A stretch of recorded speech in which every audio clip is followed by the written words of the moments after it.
Under $100, the life-changing upgrade that nobody told you about. 2 pet ducks. You might be tempted to go for one, but trust me, you need 2, and you'll have about $76 left over. Another monitor. Your productivity will increase dramatically. A nasal irrigation kit, either the electric pump or simply the squeeze bottles. I started using them both leading up to surgery on my sinuses, and I haven't stopped using them since. It takes some getting used to, but the relief and clean feeling is amazing. AeroPress coffee maker. The thing broke my wife out of her $200 a month Starbucks habit. Thank God. The unit costs maybe $25 or so. Houseplants. They'll make you happy looking after them. I recently bought a Venus flytrap. She caught her first fly today. I'm so proud. Oh, this is so wholesome I could die. I started keeping and growing plants and herbs, and just not killing them feels like such a huge accomplishment. Seeing a new sprout is like a celebration. Now I understand why people have graduations for kindergarten. New pair of socks. If you've been wearing the same pairs forever, like I typically used to, there's nothing like putting on a new pair of freshly bought socks. You can totally feel the difference. I never realized till I was an adult, sadly, but I appreciate the feeling of new socks all the time now. I bought a $1 back scratcher from an Asian market in town. Best $1 I ever spent. Back scratcher here. My boyfriend came home from work one day raving about this back scratcher his boss had. I thought it was the dumbest thing. A few days later, he came home and said he found the same one at the gas station for $8. I rolled my eyes thinking, who needs a back scratcher for $8? It's the best thing ever. It looks like a little metal skeleton hand and it's extendable. Rice cooker. That mother fricker kept me fed during depression when I barely had the energy to get out of bed. Takes less than nothing to get some rice in there and flip the switch. Want something sweet? Throw coconut and sugar in there. Want flavor but can't be effed to make anything? Get some Spanish rice or saffron going. You can throw tofu in there if you need. Yeah, it's not the best for you, but hot food is better than no food. I can't help but feel resentment for the universe for necessitating me learning to cook rice well in a saucepan, which was frustrating and a process of trial and error. And then I learned there was a machine capable of making it perfectly every time freely available. A decent, light wake-up alarm clock. Completely changed my mornings. Don't think I could ever go back to using my phone or a simple alarm clock. If you have trouble getting up or functioning in the morning and you like a nice cup of coffee or tea, an electric kettle with a timer can be a real game changer. Or just getting an electric kettle if you don't have one.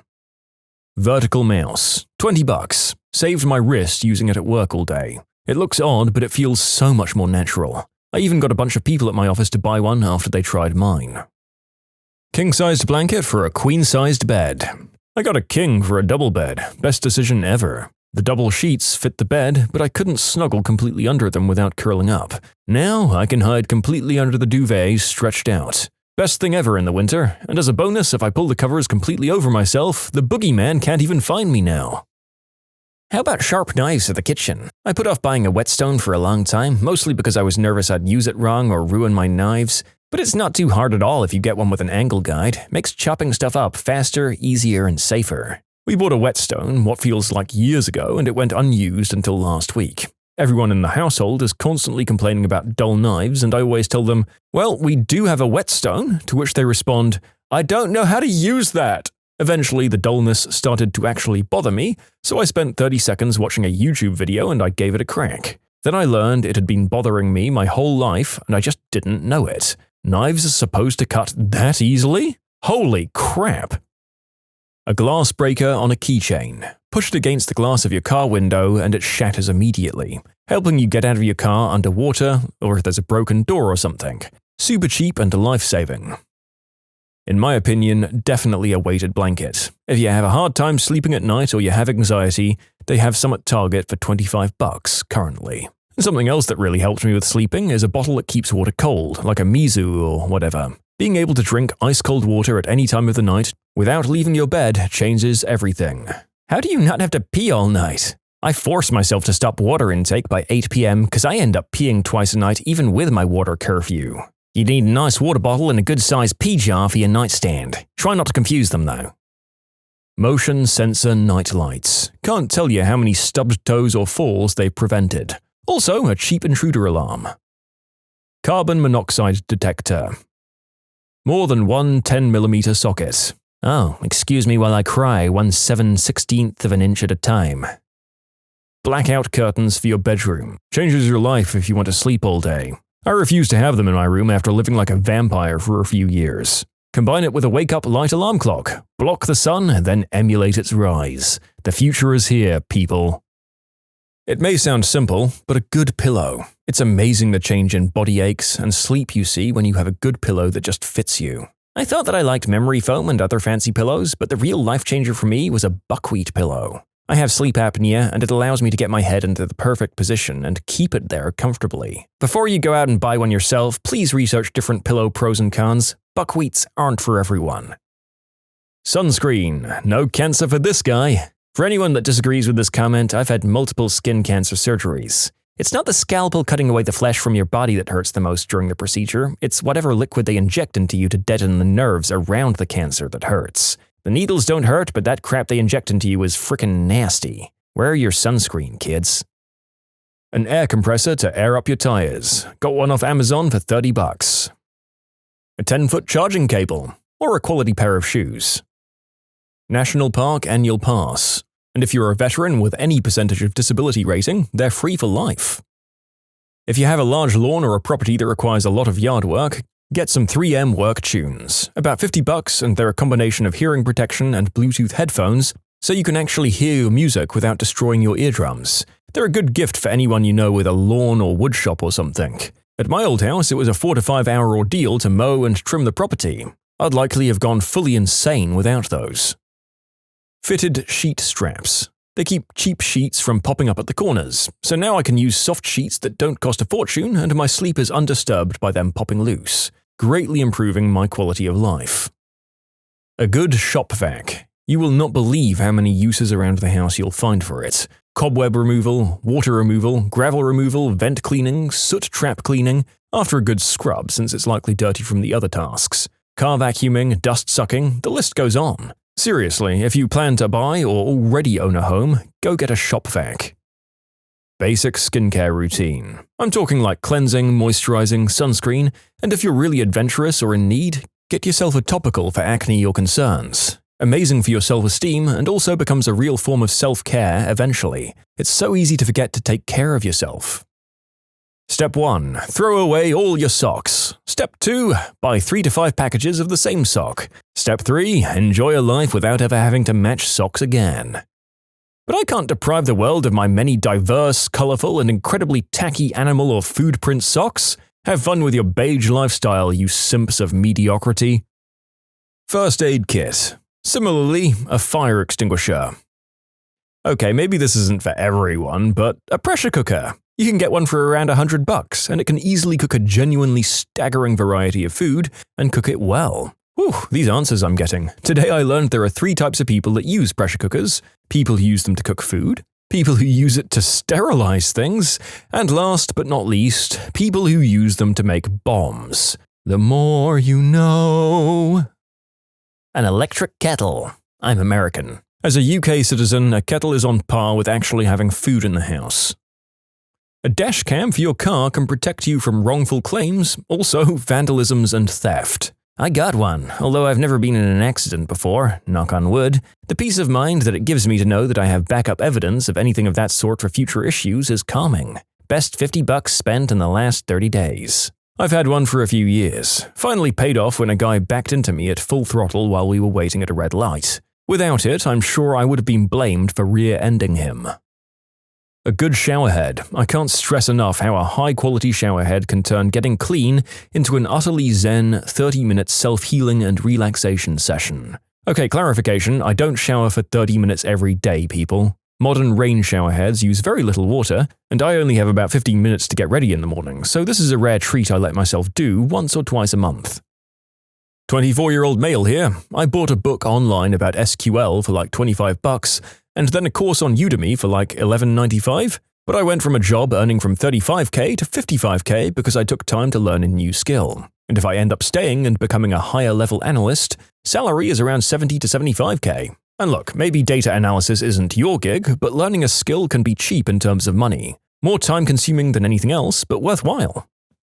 A good chef's knife and a cast iron skillet. When you have the tools that are satisfying to use, cooking becomes less of a chore and more of a hobby. You'll end up eating healthier or cheaper or both than takeout or restaurant, and ditching the dull Walmart knife and scratched-up nonstick aluminium skillet is the best place to start. Alright, since so many are asking what to get, Victorinox 8-inch or 10-inch chef's knife and a 10-inch Lodge cast iron skillet. Those are, in my opinion, the tippy top of the curve on quality to price ratio. These probably leave enough room in the budget to get a $2 steel from Goodwill and a large butcher block chopping board. As long as you use the steel with some regularity, a good knife should go a long time before it actually needs to be sharpened. Second edit, I agree that a good sharpener is important, but if you have $100 to spend today, you can wait on a sharpener as long as you have a steel to maintain the edge. You will need one, but not today.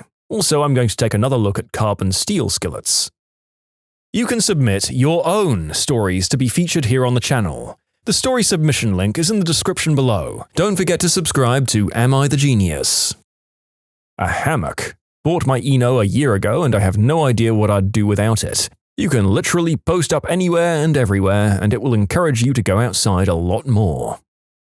An electric toothbrush. So true. I've been using one for years, so I don't even remember how big the difference was. But recently I convinced my boyfriend to buy himself one and he was like, "What the frick? My teeth never felt so brushed." A solid-state drive. SSDs are a gift from God. A used instrument. A passport, although it depends where in the world you are. Where I am, it's less than the equivalent of $100. Silk pillowcase. I got a silk pillowcase because I have really long hair, like down to my butt, and it keeps it from tangling as badly overnight. A cookbook. Not like a fad celebrity book, but a real old-school family cookbook. Best one I ever found was at a garage sale, and it was like a 6-inch thick ring binder full to the brim with yellow pages, some with stains. It honestly should have been a family treasure, and I got it for $20. Hundreds of family recipes with easy-to-follow handwritten notes. I'm sad I never met the grandma that this thing once belonged to. As a Canadian, it's really upsetting to hear about all the things that can supposedly be had for $100 in other places. Oh. Meat thermometer. No more cutting open meat to see if it's done, thus leaking the juices. A good everyday carry pocket knife. I use mine several times a day. Carbon monoxide alarm. Please get one, people. A slow cooker, a Kindle or library card, a juicer or blender, and a donation to adopt a pet from an animal shelter. Also, a printer. A kitchen scale. It completely changed my food consumption since I could easily measure portions. I learned what they actually should be, not what we in the US act like they are. That plus MyFitnessPal, the free version even, equaled me losing 120 pounds over 18 months and developing a much healthier relationship with food and eating. Very simple tools, but great for enacting real, lasting change. A folding wagon. Getting groceries into the house or camping gear and stuff. We always have our wagon in the car, and it will turn what would have been 5 trips back and forth into 1. A tongue scraper. Just a cheap desk for your laptop. Seriously, using it on a bed or somewhere else isn't as great as it is on a desk. Also, a comfortable chair, eventually.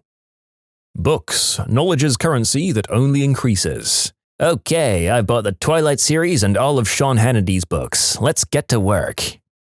Okay, well this person's definitely trolling us, but I do have to wonder what kind of person would be super into Sean Hannity and yet still be on board with this vampire series so maligned by the conservative American Christian organizations. What does that horrifying hybrid look like? Upgraded my box spring, pillow, and purchased a sound machine before lockdown. I've had more solid sleep and I'm having quite more pleasant days. I live with anxiety and PTSD, and I'm a green herb user. Medically and proper channels, of course. As a father of 3, with the 4th one on the way, life is simply compounding with interior place issues. After I upgraded my box spring and pillow, I purchased a sound machine. To be honest, each of those 3 things will elevate your sleeping and alter your days to come, not to mention the medical benefits. And to clarify, each of these things are separately under $100.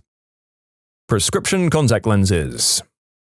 A rice cooker. My mum always said that having one-use appliances was a waste of money and space, and as an adult, now I generally agree. No quesadilla makers or donut or cake pop machines and stuff. I spent almost 10 years of my adult life boiling rice on a stove and oftentimes messing it up. It should be simple, but for me it just isn't. I bought a rice cooker on sale and oh boy, life has changed, people. It's even got a steamer basket, so it's not even technically a one-use appliance. Perfect rice every time, and you can set it and forget it until it's time to eat. Freeze up a stove burner, and meals where I cook rice now feel a lot easier. I'm willing to die on this hill. A collar that you can put ice cubes in to help keep you cool. I do a decent amount outside and digging jobs, and this thing probably saved me from a heat stroke. And it's only $20. The right shampoo and conditioner. I guess I should mention I'm a guy.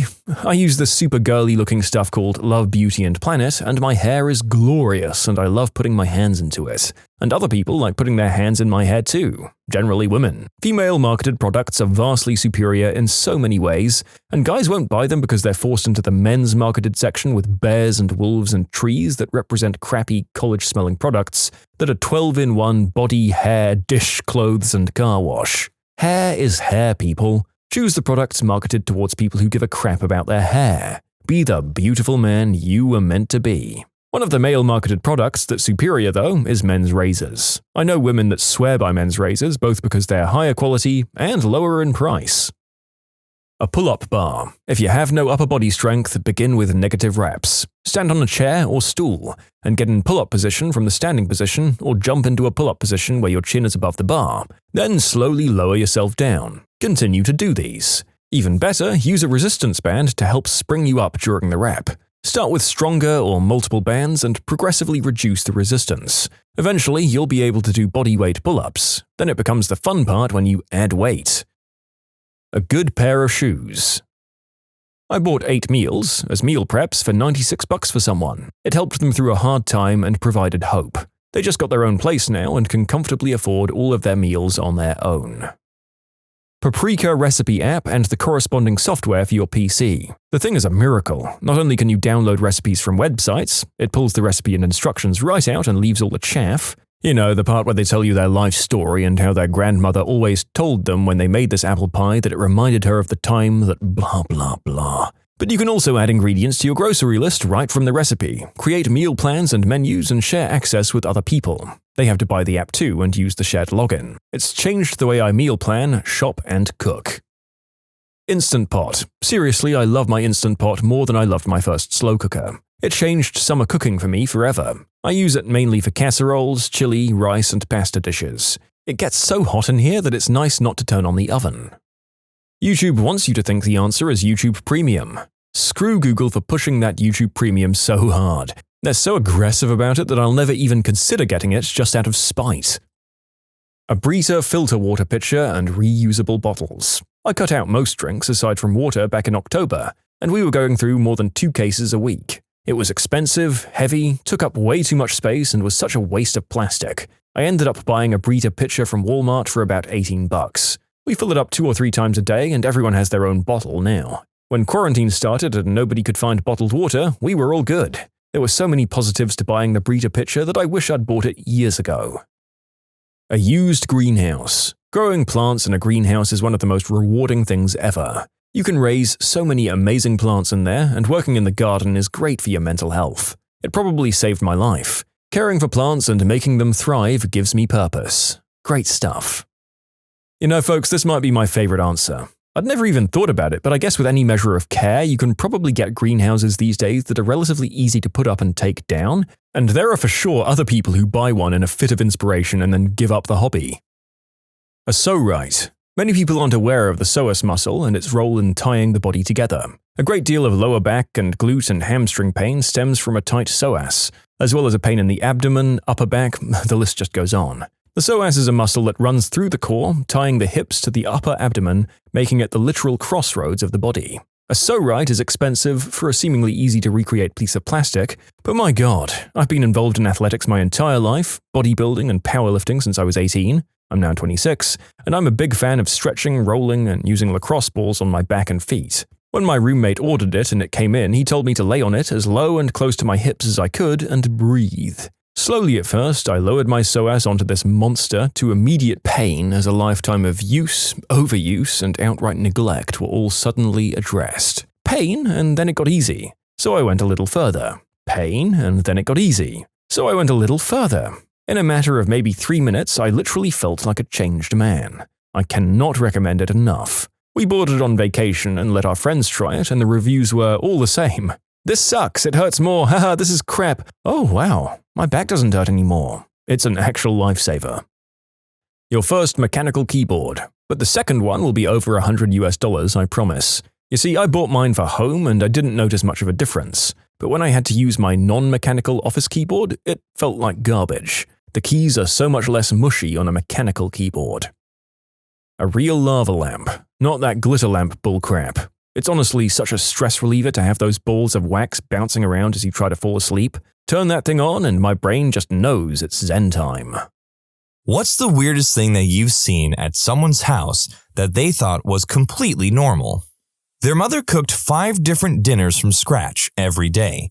They each decided what they wanted and she just cooked it for them, all 3 children, husband, and herself. When I went round the first time, she seemed insulted that I didn't want anything special and just had what my friend was having. It must have taken her hours, as they all chose to eat at different times as well. Not the weirdest, but I always ate one meal with my whole family. 12-year-old me was out of his comfort zone. I mean, I don't blame you, but you know what? 30-year-old me is going to just go right on in and order. Oh, shucks. Order me up a side of ravioli and flapjacks. Oh, yuck. Rather than a garbage can, my friend's family had a room to throw away their garbage. A room that served no other purpose than a garbage can. I asked him what they were going to do when it was full, and he just said it wasn't their problem because they were moving in a few months. Even if you're moving, wouldn't you rather not have rotting piles of garbage in your house? Response: worked demolition on a house that was used in the same manner, required jumpsuits and masks for the biohazard that was once a sunroom. Well, I guess you can say that is a place that the sun no longer shines, and it probably smells like one. Yep. I went to someone's house where, no joke, they wouldn't flush the toilets until they were at full capacity. The entire top floor just reeked of waste. It was disgusting. Edit, follow-up. One time, I saw them scooping the waste into a bucket and throwing it in the backyard. I wish I was joking. When playing on a console in the lounge, when there was a scream, and his little brother ran past, 12-ish, followed by his birthday suit little sister, 14-ish, screaming at him. Apparently he keeps creeping into the bathroom to watch her shower. My friend and his parents thought it was hilarious. None of them seemed to find it weird. And no, there was no lock on the bathroom door. Not sure why. I had a best friend all through elementary and middle school. I was over his house practically every day. One day, his mom gave him a meal of cooked spaghetti noodles in a bowl of milk and gave me one as well. It was the strangest meal I've ever seen. He loved it. I did not. Hung out many times after that and never once saw him eat a bowl of milk spaghetti. Ugh, messed up. Response: macaroni, milk, salt, and butter. It was an ordinary dish in my area in Finland at the war times. When proper ingredients were rare, my grandma made it for my mother and my mother made it for me, and I still love it. My friends think it's weird. It's so easy and fast to make. I always make it when I want something warm, fast. It's called macaroni, macaroni soup. My childhood friend invited me over after not hanging out for a few years. We were both teenagers. We got on the subject of sealing the deal, and she pulled out a little shoebox from under her bed. She had saved every spunk-filled naughty balloon from her and her boyfriend, tied in a knot and in a pile of about 50. I didn't know what else to say, so I was like, cool. Went home shortly thereafter and didn't speak to her again. Maybe I was too harsh? Maybe not. I have to admit, with all the comments following this story in particular, for some reason, everyone jumped on the idea of pirates, as if the shoebox was a treasure trove, like if they were looking for this. Yarg, we be pirates of the vast seas to find all the treasure we could know. Oh, no. Me hearties, turn around. These be cursed waters within this bedroom. Run, boys! Ha ha ha ha! I stay at my best friend's house a lot because she still lives with her family, and it's kind of nice being around them. One time her dad left the door open while he was taking a dookie, and as I walked past, he just nodded hello at me and continued reading his newspaper. When I told her about it, she just shrugged and was like, so? Edit. I am a dude, so maybe he was just showing me who's boss. You know, I did actually have a certain comment for this, but I think this response from Cheeseburger Waffles is exactly what I could imagine. My dad did this once while he had horrible diarrhea. I was like 6 or 7. I just saw it out of the corner of my eye while walking past. Heard some blasts. Kept walking. I just kept walking. My dog died a few years ago. He was a beloved member of the family, and we were all pretty torn up about it. My mom and dad decided to have him cremated. A few weeks later, I came home from college and saw the urn. Right in the middle of the coffee table, I said, Mom, is that the dog? And she said, yes, dear. And then my dad shouted angrily, he liked to watch TV! Bugs. I was at this girl's house once for a sleepover party when I was a teenager, and there were bugs, and she thought it was totally normal. It started off with ants in the living room. Everyone was grossed out. Then, when we were all going to bed, one of the girls found a tick on her pillow, and the girl whose house it was said, oh yeah, they come off my dog all the time. Last time I went over to her house. The house was mine, and I thought this was completely normal until later on in life. A little backstory. My family went to Catholic church every Sunday. Other than just going to church, our family wasn't really that religious. Every Friday evening, we would go grocery shopping, the whole family. One Friday night, we were in traffic, and a motorcycle flies by and clips the side of a vehicle. The girl flies off the back, and the guy's leg ends up being caught in something and twists like 8 times. I was 8 years old when this happened, and remember it like it was yesterday.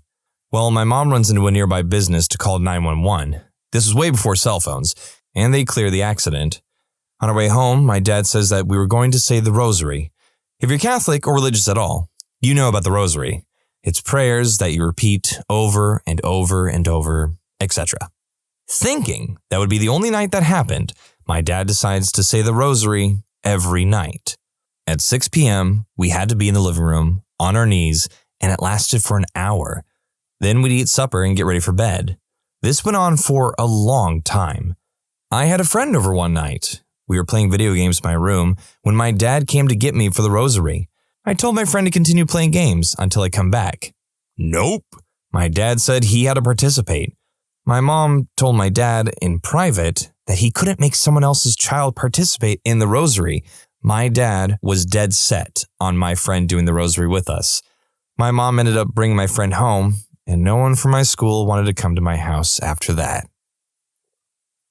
This is too buried for more than 3 people to see, but I've got to get this off my chest. It's something about my own house, or rather my parents' house. You know how parents will have a shrine of their children's pictures over fireplaces, bookcases, on the refrigerator, usually showcasing their beautiful children throughout various stages of development, school pictures, prom pictures, etc. My parents had a few of those scattered throughout the house. There's 5 of us kids, but only 4 kids are showcased. I'm completely absent. I didn't notice this till my late teens. Girlfriends would ask, these baby pictures are adorable. Which one is you? None of them are. When questioned, my parents stated, we just don't have any pictures of you. Fast forward to current times. I'm in my mid-20s, live on my own, and my parents are divorced, each living in their own respective homes. One shrine is now divided into 2 shrines in 2 houses, still only featuring photographic evidence of 4 out of 5 children. Again, I am left out. Again, when questioned, I just don't have any pictures of you. Both parents retort, I'm not adopted. I'm the middle child. I'm the intelligent, clear-headed one. My role in the family was the mediator, the communicator, the problem solver, the teacher. I'm also the only child that did not rebel against his parents' authority. I'm not going to say my parents don't love me, but I can say that they didn't bother keeping any picture of me. Had, keyword had, an overbearing friend who constantly needed attention. Finally go to her house for the first time and find out she lets her ferrets run around their single wide and crap everywhere. There were also dirty clothes piled in every room. Oh, the ferrets like to hide in it. I like animals, and I had never really petted a ferret. So I reached down, and the thing is crawling with fleas. Literally, there was almost no patch of fur that didn't look like it was moving from all the fleas. She noticed me cringe and said, "Oh, don't worry. I think he thinks they are snacks. He's always trying to get them with his mouth." No, B. Your ferret is probably getting bitten left and right and itching like crazy. Little late in the game, but why not? I was about 9, and my family went on a trip with one of my friends from school and his family. They're nice enough people, but had weird mannerisms and were strangely formal. Anyway, the one weird thing I noticed was that every now and then they'd each go out of the room for a moment and come back in. Thought nothing of it after a while and kind of forgot about it. One night, the kids were chilling in the bedroom while the adults were in the lounge. A few cold ones were had, and they got a little merry, and allegedly, by mistake, my dad rips a huge fart. The scream that came from my friend's mom was blood-curdling, and everyone kind of rushed in to see what had happened. She got really embarrassed and explained that they never passed gas in front of each other. It was a little awkward after that, but pretty funny. Well, I mean, yeah, wow. They're just like chilling on the couch. Oh boy, I can't believe it. You, me, and the kids, and we're just having a great. Oh my God! I'm sorry, just can't help it. Just went a little toot toot, and there it is. Boom, there it is. Hey, Peter. My grandma's neighbor had a daughter who was my best friend for a few years growing up. They had a nice house with nice bedrooms, clean, always made beds, because they all slept downstairs in the living room. The dad on the couch, mom on the love seat, and the kids on the floor. All we did was play in her room, but if I spent the night, on the floor I went. What is this, Oliver Twist? Please, sir, may I sleep on the bed just once? No, now dance for me. I went and stayed for dinner at a friend's house during high school one night. Getting ready to eat were friend's dad, friend's mom, friend's older brother, friend, me. Count 'em, 5 people. Friend's mom walks out with dinner. It's like a big bowl of steamed veggies, which looked fine, and a plate with a piece of steak and like 2 pieces of grilled chicken. The plate hit the table, and everyone but me lunged for the meat. It was freaking survival of the fastest. It was like when a pack of dogs get a deer. 5 of us at the table, 3 pieces of meat. At my house, Mom served dinner all portioned up in portions proportionally to how much each of us eat. Which I guess might seem weird to how they ate, but it was the weirdest thing I ever saw at someone's house that they thought was completely normal. My friend told me that when her and her brother would find turtles, her dad would drill holes in their shells. This is painless for them, she said, and tie a string to their shell and the other end of the string to the fence so that the turtles would be their pets until they chewed through the string. This was totally normal for her. Edit, I have done some internet research, and the results as to whether a turtle can feel through its shell are inconclusive. I did read that touching a turtle is like how it feels for us when someone touches our fingernail. However, if I cut my fingernail, I do not feel pain. In my personal opinion, I would say no. The turtle did not feel the crazy man drilling through its shell. So within 2 minutes of Googling that question, yes, tortoises and turtles can very much feel pain through their shell because there are nerves that lead to the back of their nervous system. Please do not go out there and be curious about drilling holes into a bunch of turtle shells. That is entirely too cruel. I'm pretty open-minded, can't answer directly, but man, one time I was minding my own business, eating some peas, and a visitor to our house started cracking up as if eating peas was some foreign concept. Yeah, she was pretty big. Response. Apologies for the long rant here, but oh man, you just brought up an angry memory for me. We have a couple of sheltered friends. Well, acquaintances is more accurate. Anyway, for a season finale of Game of Thrones, I busted my butt making a huge themed feast for all our friends. roasted a duck, had all kinds of delicious veggies, homemade bread, tarts, and pies. It was bigger than any Thanksgiving dinner I'd ever made. So this couple reluctantly sat down at the table, nervously side-eyeing the food. I started to get worried as they were passing up dishes, thinking maybe I'd forgotten some severe food allergy and hadn't made things they could eat. Finally, the husband put a sliver of duck and some roasted turnips in butter on his plate and poured a glass of honey mead. Every bite or sip he took and offered to his wife was followed by a melodramatic and over-the-top grimacing from both of them. Picture giving a baby a lemon wedge. It was embarrassing. Speaking of babies, they brought theirs. Cute little girl. I had her on my lap and she was reaching for everything on my plate. Gobbled up some duck, blueberries and cream, homemade bread, etc. with absolute delight.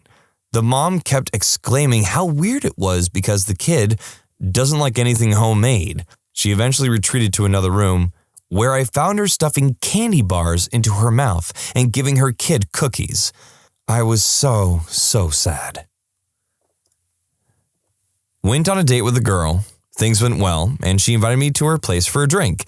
I didn't think they were going well enough for anything other than a drink to happen, so I accepted and headed over. Got my drink, and she excused herself to grab a quick shower. Well, maybe things were going well enough for more than just a drink. At the time, I was a smoker, so while she showered, I headed out to the deck. She wasn't in the shower yet, and when she heard me pull the curtains back to get to the sliding door, she said, "Don't go out there. The deck's no good. My key's on the table. Go out front for a smoke." I figured the apartment management hadn't kept the deck in good repair, and when I looked out, I could see something on the deck, but couldn't make out what it was. I headed out front for a smoke. When I was done, I let myself back in. The water shut off by the time I made it to the living room, and she said she'd be right out. I decided to look at the deck again. Curiosity and all, I flipped a light on and cupped my hands in the glass to block out the glare. Cat crap. The whole deck was literally covered in cat crap. There was fresh crap piled on old crap, and not a speck of deck to be seen. She came out wearing loose sweats and a little tank top, looking darn good, but I excused myself with some stupid reason or another and noped the heck out. TLDR, was an extra on the new show, Cat Crap Hoarders of Vancouver. A former coworker who invited me to hang out one day. You know the bulk packages of food that you see at Sam's Club and similar stores? Well, the living room kitchen area of this girl's apartment was covered in bulk packs of various foods. Noodles, sauces, taco shells, boxed macaroni, etc. They were stacked up on all the counters, stacked up against walls, stacked up in every corner, stacked up on top of a table and the fridge, all for her and her boyfriend. Enough food to last 2 people at least 6 months. There were also stacks of products in the bathroom. The cat's litter box was in the tub, and there was cat litter all over the bathroom floor. Edit, in case you're thinking, okay, so the girl likes to stock up on food ahead of time, and her bathroom is messy. I want to add that she was crazy. Drives to a particular pizza restaurant for lunch without us having previously discussed where to eat, insists that we get certain pizza toppings, tells the server we are splitting the bill. Normally, I wouldn't mind splitting the bill with a friend, but when you basically force someone to go to a certain restaurant and they can't even choose their food? But she did randomly drive us to Target and buy me a pack of Band-Aids without knowing either me or my then boyfriend, well, orders me to date him for 6 more months before we think about getting engaged. 6 months later, we are married and our 4th anniversary is approaching. Orders me to paint my bathroom a shade of blue. Repeatedly says that her boyfriend is afraid of her going back to her old life and turning to her old ways. She keeps repeating this, so I assume that she is hinting around about wanting to discuss it. Whenever I ask what she means, she refuses to explain but keeps bringing it up. I bolted out of there as fast as I could after we returned to her apartment, and I haven't spoken to her ever again. She did other things that were rude, not just crazy. Not me, but my friend, A, was sleeping at his friend's B house. When A and B got into B's house, B's parents were instantly up on their feet to meet them in the hallway. The parents then said, "All right, guys, time to search." and proceeded to check the pockets and bags of B and A in search of anything smoking, tobacco, and herb related. They acted like it was no big deal, but my friend A was really kind of shocked and felt uncomfortable having to let B's parents search all of his belongings. And apparently it was a good 5-minute search, thoroughly making sure nothing was wrapped up in socks or in the hoods of their jackets, etc. Really weird stuff. It was the early 90s in Scotland, at my friend's house, and his mother called us downstairs to eat. Dining table was prepared, and she told us to sit down and went into the kitchen. In there, she called out, "Jim, your dinner is ready." Jim, being my friend's father, who was sat in the lounge watching TV. Jim shouted back, "I'll eat my freaking dinner in here like I always do." His mother came in and laid our plates down on the table. It was lasagna. I liked lasagna and got down to eating. She then went into the lounge with another plate. Next thing I heard Jim shouting, "What the freak is that? For freak's sake!" And the plate is smashed off the wall. "I don't freaking eat rabbit food." Jim stormed out of the house and drove off, and Mother retreated to the kitchen. My friend didn't blink and continued eating. People whose work brings them into other people's homes. What stuff have you seen? I once delivered pizza to a falcon tamer whose falcon was just chilling with him on the porch. That was exciting. As most of these stories will feature tales of hoarding, I'll give you a story with a bit of a twist. I'm a plumber by trade, and although most of my work is with processing plants and factories, occasionally our boss will do a favor for a project manager or other high-level contact. We were asked to go and install a RO system, it's a type of water purification system, at someone's country home. Most people have no need for water that pure. A filtration system and UV treatment is way more than enough, but if the client wants to pay for it, then he gets what he wants. So me and my coworker drive to this guy's house in the middle of nowhere. It's a pretty standard looking house and nothing out of the ordinary. We go inside, and he brings us down to the basement to this big steel door and a set of steps leading further down. This guy had excavated and over the last few years built an underground bunker. Think of the place in 10 Cloverfield Lane, but this was way better built. It was still rather Spartan, as there was no furniture yet, but this place was massive, possibly about 5,000 square foot of living space. There was an air filtration system that would bring fresh air in and pump it out to several spots on his property, a series of buried reservoirs to hold fresh water pumped from his well after it went through his newly installed RO. He had power from a mix of the grid and a small solar plant on the roof of his house and another in a field away from the house, as well as a backup generator. There were shelves in the walls with lights installed for growing small crops, even one room that he said will be dedicated to raising a couple of chickens. This man was geared up to survive the end of the world and had spent a ton of money to do so. I've seen a lot of preppers before, but this was a very different level of prep. I work as a technician in a pharmacy, and sometimes I'll offer to do deliveries at the end of the day if they're not too far and they missed our regular delivery guy. This one lady, who was very hard of hearing, was starting on a weekly pill organizer that we'd prepare for her, so she invited me in so I could explain it to her. Immediately, I saw 2 cats, who ran off very quickly and smelled a very strong odor of cat poop. I assumed there was a box in the other room that she wouldn't remember to clean and that she couldn't smell it. And when we sat down, I realized there were large carpenter ants everywhere, on the table, on the walls, on the ceiling, on the carpet, etc.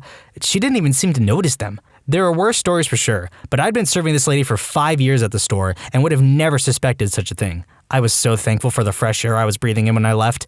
As a guy who's personally afraid of bugs, I would have freaked out. I would have booked it out the door as soon as I saw all those ants. I'm in and out of thousands of houses every year, so I've seen a lot. One of the strangest was finding hidden cameras. The people were moving in that day, so not theirs, set up in the attic and pointing into bedrooms and bathrooms.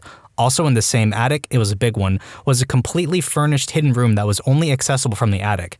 Needless to say, the homeowners were pretty freaked out. I've mentioned these people before. I was building an addition to an existing house. The owners were a weird pair, husband and wife. The husband looked like Gollum and the wife looked like Hagrid.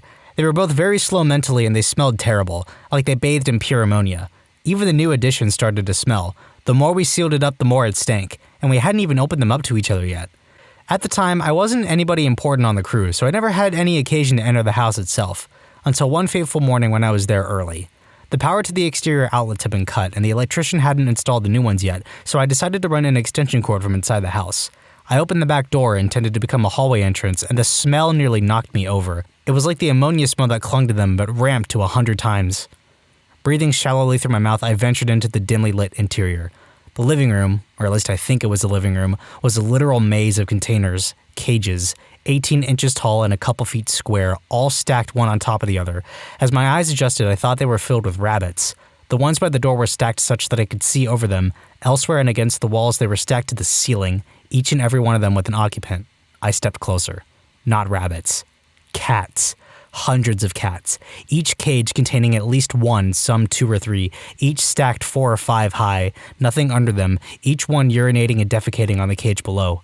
I got the heck out of there. I really hope those cats are okay. Worked as an apprentice to a private contractor for a year before going back to school. The worst was when we were working in a woman's home, getting it ready to be sold. We were painting her son's room, and we had to move the furniture to the middle of the room to cover it up with a tarp to avoid messes. As we moved the bed, we found the kid's heroin stash, complete with dirty needles in an open cardboard box. Kid was about 16. We didn't say anything to anyone, just slid the box under the moved bed and went to work.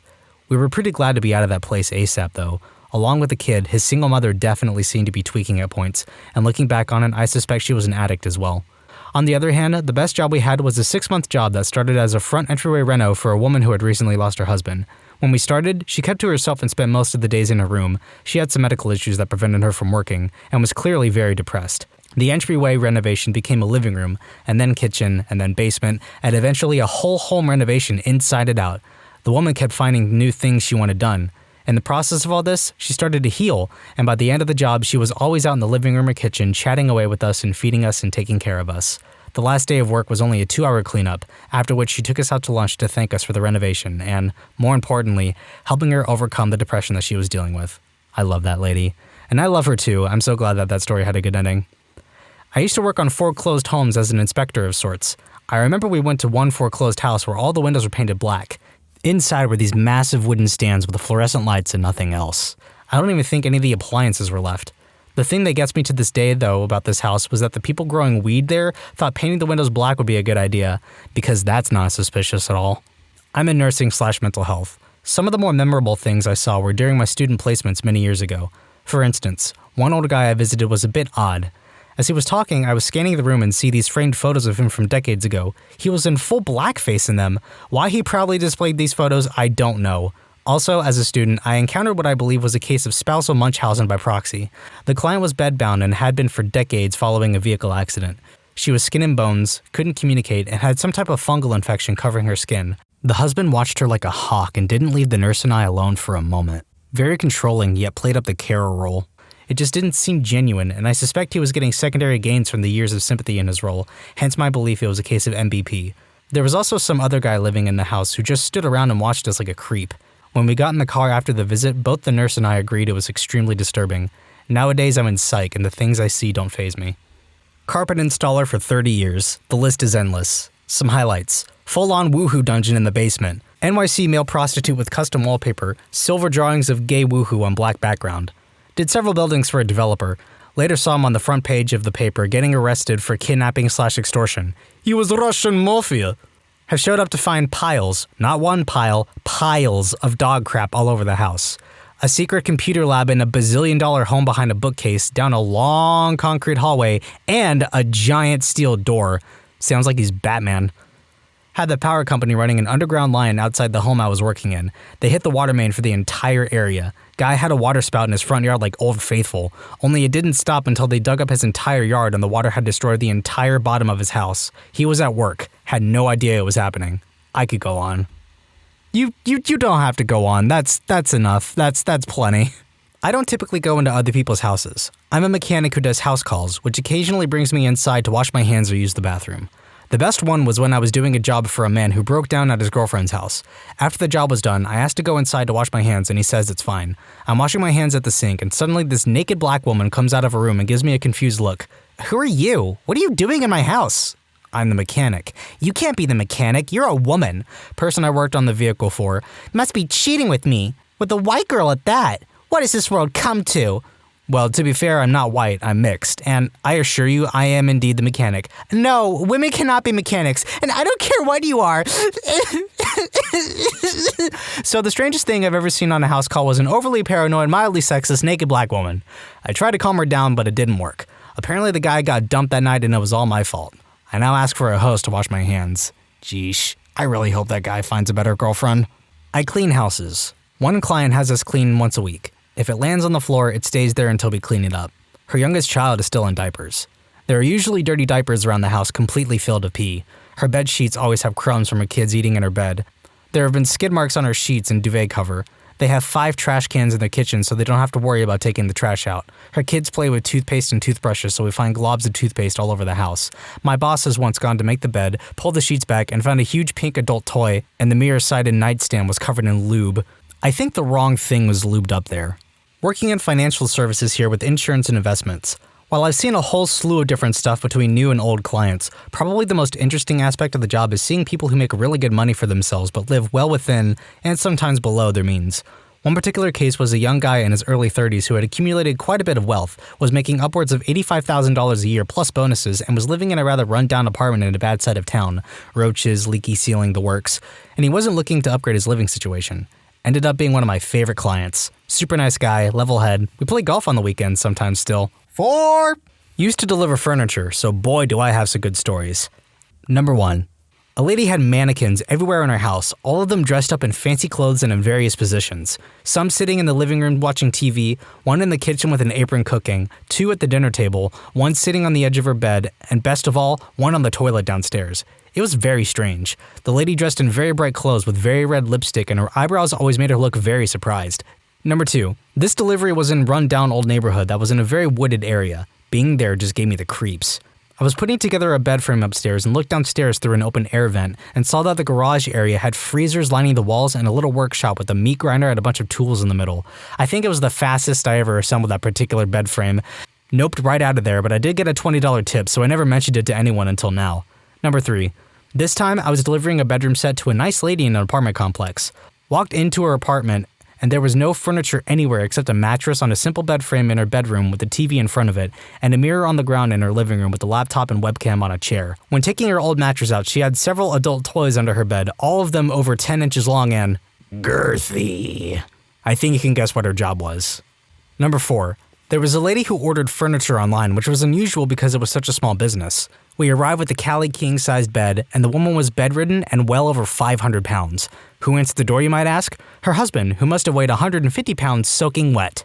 They used some pulley system they had installed to pick her up off the bed a few inches, and we swapped beds with her looming over us watching TV. Her husband was cool though. In the office downstairs next to the door, he had a sweet battle station. 4 monitors, a beast of a computer, TV, sweet chair, mini fridge. Apparently she was a trust fund baby, and he was riding the gravy train all the way to Steam HQ.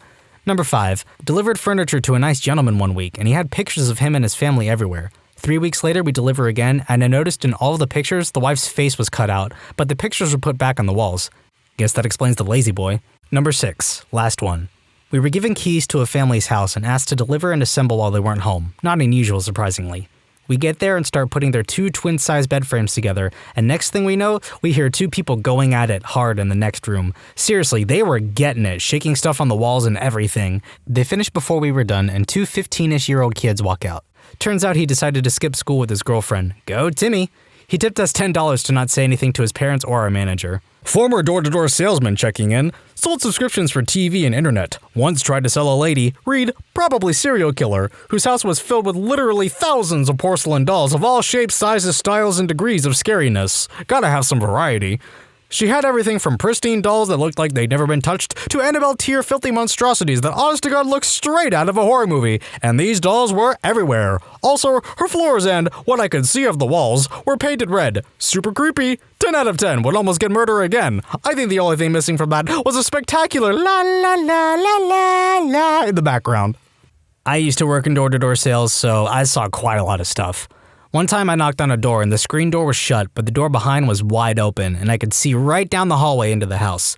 This guy, who I can only assume was waiting for someone else, literally jumped around the corner at the end of the hallway, bollock naked, locked eyes with me and screamed and hid around the corner again. He very awkwardly asked why I was there and I explained, in between fits of laughter, and said I'd leave him to it and hope he had a great day. Another time, a guy opened the door at 11:30 a.m. holding a bottle of Jack Daniels that he was drinking from and invited me in. He had 3 teeth and no shirt on. I politely declined. Back in the early 90s, I spent 2 summers from college working at a little mom-and-pop appliance and electronics store. I helped with the deliveries. Plenty of experiences very similar to what has been posted here. Hoarders, filthy homes, too many pet smells, etc. Most memorable, though, was when we delivered a huge projection TV, remember those? To this guy's finished basement. This dude's basement was straight out of the 70s in every way. On the table in front of the big sectional couch was a freaking mountain of weed. I guess he and his old lady were in the process of packaging it up for sales. You'd think he'd have it cleaned up a bit before we got there. We called to let them know we were on the way. Both myself and my partner were really hoping to be tipped with a couple of buds once we had the TV set up. Nope. C'est la vie. Another memorable delivery was a whole truckload of appliances to Tony Soprano's house, or at least it might as well have been. Once all the appliances are set up and it's time for us to settle up the bill, the guy takes us into his home office, pulls a painting off the wall revealing a safe behind it, opens the safe, which is jam-packed with cash. You honestly could fit more cash into the thing. He starts peeling off hundreds from a stack and throws me and the other guys a couple hundred for a tip. Biggest tip by a long shot. I think the thing that surprised me the most when I started my job was the amount of clutter in so many homes. Rich, poor, young, or old. Hoarding, clutter, and pet smells are prevalent everywhere. The worst I've seen is an older man living in a one-room efficiency-style home. Takeout containers molded to the floor inches thick, soda and whiskey bottles 2 feet deep in the middle of the room. The toilet had obviously never been cleaned and was completely stained brown inside and out with feces and urine. The floor around it was the same from an old drunk who didn't care where anything landed. The smell was obviously really bad, and I was just glad that it was winter when I went in there. He apologized for living, quote, like a bachelor.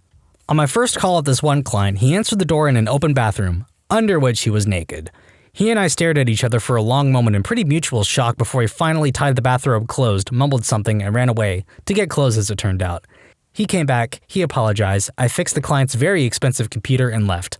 I brought this incident up to my boss, who said, very offhandedly, that this gentleman did that often. It was apparently his way of hazing new techs, and he was only shocked because they had sent a female technician. On the upside, the embarrassment seemed to break him of the habit, since I never heard of him doing it again. Why my boss didn't warn me, I have no idea. Silver lining, at least the hazing stops. I work as an insulator who does work for low-income houses. So I showed up to this house. First thing I noticed is about 30 lawn chairs with stuffed animals sitting in them with their own tools. Old rusty tools. And these stuffed animals weren't in the best condition. So when I finally get up to his door, I knock. He opens up, starts drooling like crazy, obviously heavily medicated. It took a little while to explain why I was there. When I finally did, I started drilling holes around the house and boom, got to the garage. There were about 300 stuffed animals hung with string nooses in their missing arms and eyes and all sorts of stuff. Needless to say, I got out of there as fast as I could. Alright, strap in for this one. This one's scary. The kids were playing Minecraft Pocket Edition on their TV, back when they didn't have all the good updates that made it more like the PC version. Creative mode didn't have very many usable items. It was horrifying. I was a licensed pet sitter. As a disclaimer, I loved my job for the most part, and the clients were great to me, but I had some interesting experiences. I worked for a lady who had no less than 24 cats.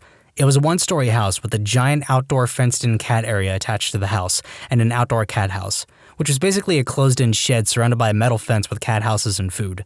All cats were indoor or cat house cats, besides one who was fed outside in a bush. I was not to let any of the cats out of the house or the outdoor cat shed.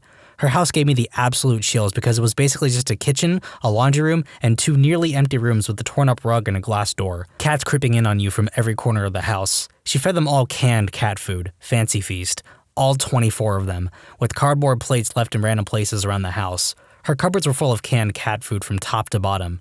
She had one outdoor cat that she just fed outside. It sat on my rug and stared at me during the meeting with the owner. He was kind of cute, though.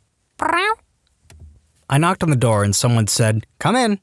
I tried, but the door was locked. I knocked again and heard, "Come in." I tried again and the door was still locked. Turned out to be the family's parrot. I once saw a woman that had built a massive castle the length of a typical bed for her bunny rabbit. It was as high as the ceiling and it had a moat and everything. That's just impressive. Oh boy, gotta do this relatively frequently. I work in mental health, so a lot of homes I go into just reek of mental illness from the outside in. Messy, dirty, and chaotic-looking homes are a big indicator of mental health issues. Some houses I ventured into have this strong odor coming from a variety of things like uncared-for pets, dirty laundry, old food, and just general human stench. Almost always there is both trash and clothes all over the floor, broken stuff everywhere. Because it's kids I work with, most times there are holes in walls and property damage caused by said kid when enraged. Girls typically leave sanitary pads or tampon cartridges, sometimes used, on the floor. I've seen bugs and bug traps because they're infesting the home. Went into a house once where I found out later that it was infested with scabies. Obviously, I was super paranoid about getting them for days. One girl's stairs had nail polish staining her stairs because she threw open bottles down in a rage. Typically, there's also at least one cat, usually more. These cats don't use the litter box, or if they do, it hasn't been cleaned in so long that it's just plain disgusting. So that means the cats would just pee on the piles of clothes lying on the floor. Lots of times, the kids living there will actually put on the clothes, shoes, and socks that have previously been soiled by animals. Usually the animals are in poor health. It's really quite sad. On the outside, it's easy to tell if the house inside will be in disarray. Unkept lawns, garden overgrowth, Christmas decorations still up in June, animal poop not cleaned up. That's all I can think of for now. I've gotten home on many occasions after work and gotten directly into the shower. I think the takeaway here is keep your house clean and your mental health will be better for it. I'm a probation officer, so I have to inspect people's homes and sometimes search them. First off, countless adult toys, vibrators, butt plugs, porn, which apparently still comes in magazines? Savages. Drugs. Lots of drugs. More cash than I've ever seen in my life. Earlier this week, I pulled a shoebox out from under a bed and it was completely full of stacks of cash. Lots of homes in the more poor areas have major roach infestations, which is pretty gross. Some of the circumstances that people live in make me understand why they would want to commit crimes to make money, not that that makes it okay. Two of the worst and strangest things that come to mind. Number 1, a fishing bucket with a cast net inside of it, filled with water. I accidentally stuck my hand in the water when I grabbed the net, as you couldn't see the water. I found out later that the reason a bucket of water was in his room was because of his water-based eggplant pump. Number 2, pictures of a girl covered in blood in sexy poses. Turns out they were really into periods, and she covered herself in the blood while they were having fun and took pictures. Kind of bizarre to see until realizing where the blood came from. About a decade ago, I was working a side job cleaning chimneys. Part of the job was vacuuming out the soot once we freed up the flue. I was led into the basement by an elderly woman, and there was an entire bedroom set down there covered in plastic. It was her son's, she told me. It's waiting for him when he gets back from the war. Given the amount of dust on the plastic, coupled by her age, I think she meant Vietnam. She kept trying to give me beef stew. I said we were busy, but if she can spare any to go, I'd appreciate it. I didn't eat it, but felt like I had to take it after that. I work in pest control and once went to treat a guy's house for termites. Middle-aged Italian man and his wife's body stuffed or preserved with some crazy stuff like taxidermy just in the house. She was in a bedroom closet. It wasn't her original skin, obviously, but a skeleton with wax over it to make it look like a Madame Tussauds thing or something. Yes, he could have been kidding, but he seemed dead serious. He wasn't all there, and the figure looked like the woman in pictures all around the house, so we don't treat his place anymore. Redditors who grew up filthy rich. What did you think was normal till you learned otherwise? Honestly, it was the little things. I knew we had nicer cars than average, a bigger house, went on more trips, etc., but I thought everyone's refrigerator had wood-paneled cabinet doors. For example, we had a Sub-Zero built-in refrigerator and freezer. The first time I saw a metal fridge, I thought it was weird, and I thought it was even weirder that the fridge and freezer were combined. But then I got really jealous because you could put magnets on it. I also thought everyone had a central vacuum system where you can sweep dirt into a little hole under the cabinets by the floor and it sucks it up. We had these little holes all over in every room, stuff like that. Yeah, we had those and a bunch of other crap I thought was normal but was not normal. We had touchscreen TVs that controlled the HVAC, security, and lights and sound system before touchscreens were even a thing. I'm talking mid-1990s. It wasn't even a flat screen. It was a deep dish TV with a touchscreen. I had personally never heard of a central vacuum system in all my 27 years on this planet, but now that they've explained what it is, I do believe I have in fact seen them. And they sound cool as hell. I would totally have one. However, on the topic of refrigerators, I will never be surprised at the lengths humanity will go to preserve and refrigerate food, and frankly, the sky's the limit with refrigerator technology. At least until we get Mr. Freeze-Ray from the Batman. Probably a weird example, but growing up, all of our dishes were made of fine china, Waterford glassware, etc. And I just thought that's what plates and stuff were made of, because we didn't have anything else. Then one time I went to a friend's house for dinner and we ate on colored plastic plates and non-matching plastic cups. I just thought that was the weirdest thing ever and asked why we were eating with camping dishes. That's kind of rude, but when I was a kid, I didn't have a filter either. I just said whatever came to mind. I myself am not rich, but I have an uncle who is very well off. So one of my not rich aunts was complaining about her car acting up on her.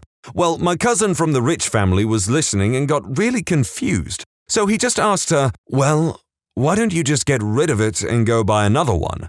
This kid was probably 13 or so at the time and had no concept of not enough money. He couldn't understand why you wouldn't just go get a new something if your old something didn't work. Oh, to be young and naive and not understand how disposable income works or the value of it. I would say rich in the area by comparison.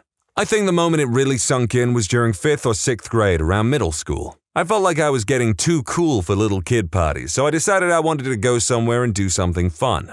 My parents were super excited about this, since it meant I was taking one stupid middle schooler with us on a mini trip instead of having 15 stupid middle schoolers in the house.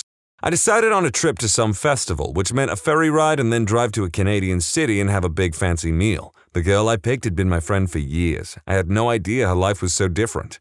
She lost her mind on the ferry. It was so fun. She had never seen Canada before, so we stopped and took her picture. My parents, realizing immediately that this was a huge deal for this girl, bought her and I souvenirs, which she later gave to her mom since her mom has never left the area. My mom would not let her order the cheapest thing on the menu, which I never realized is something poor children are trained to do. I thought you could just pick whatever you wanted to eat. She was the first person in her family to travel more than 30 miles from her house. This was pre-9/11, when a family could just take a random child with no ID and a permission slip from their parents into another country. We are both adults now and occasionally run into each other. She's married with 4 children and still talks about the time we rode a ferry and went to Canada. Had she not brought it up, I probably would have forgotten. It's probably just the words they used, but there's something about the way this individual writes that rubs me the wrong way. I don't know if they intended to, but yeah, whatever. I lived overseas for a year when I was in high school and attended an international school where, though my family was decidedly middle class in the US and my dad was being paid several times more to work abroad than he had been at home, I'm fairly certain my family were the least well off in the entire school. None of these kids ever seemed to realize how fabulously wealthy they were. A few examples. Several boys from North Korea. I don't know exactly how high up in the political world of the DPRK you need to be allowed to send your children abroad for an education, but these kids showed up to school in brand new Benzes for a start. One friend of mine lived in a luxury high-rise in the single richest enclave of the city where I lived. His parents lived on the 16th floor. Each floor was a single unit. He lived on the 17th floor. In his own unit, he had his own live-in maid and driver as well. Another friend's parents ran the largest import and export company in the country. He had 2 bodyguards and was driven around in his own armored bulletproof SUV. Windows were 2 inches thick and didn't roll down. I attended his birthday, which was on his dad's 180-foot super yacht.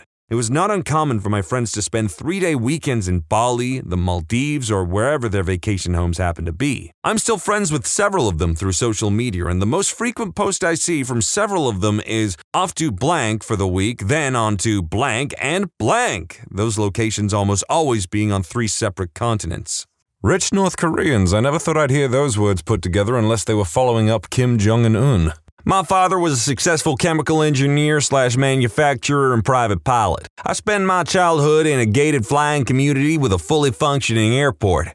Not only did we have a garage full of your everyday vehicles, we also had an airplane hangar full of classic cars that my daddy enjoyed restoring. World War II era warbirds as well as the modern 2-engine planes he used to fly to business meetings. We own property in Nantucket and St. Martin, and we're constantly taking extemporaneous vacations. John Travolta would walk over from time to time and shoot the breeze with my dad in our hangar up until he made Pulp Fiction and was slingshotted back into relevancy. I remember having playdates with his son, Jet, was also family friends with well-known NASCAR drivers and would spend a lot of time at their mansions hanging out with their kids, driving around on golf carts and shooting paintball guns.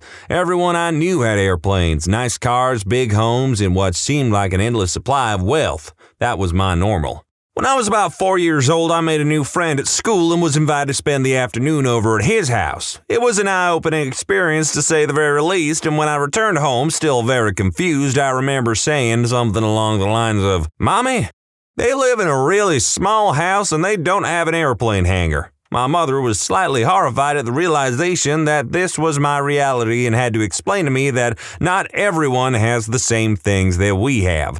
Life has changed a lot for me since the 90s. When I moved away for college, my dad suffered a series of mini-strokes which subsequently caused progressive dementia. Towards the end, he couldn't even tell you what year it was. My father passed away in January, and I've been spending a lot of time recently looking through old photo albums and listening to stories. Maybe that's why I felt compelled to share all of this with you guys. Being rich is nice, don't get me wrong, but I would give it all back in a heartbeat just to spend a little more time with the dad I used to know, the man who was the master of his own universe. There was still so much to learn from him, but what I'm left with are the cherished memories of my childhood that will forever put into perspective just how lucky I really was. Rocking it out with John Travolta post-Saturday Night Fever, flying planes? That sounds like the life to me. I've actually flown a plane once before. Other than that, sorry about your dad, mate. One, I thought every family had staff. We had a chef, gardener, chauffeur, 2 nannies, handyman/errand guy, took care of the house, picked up dry cleaning, bought supplies, washed the dogs, handled maintenance and repairs, and 2 maids.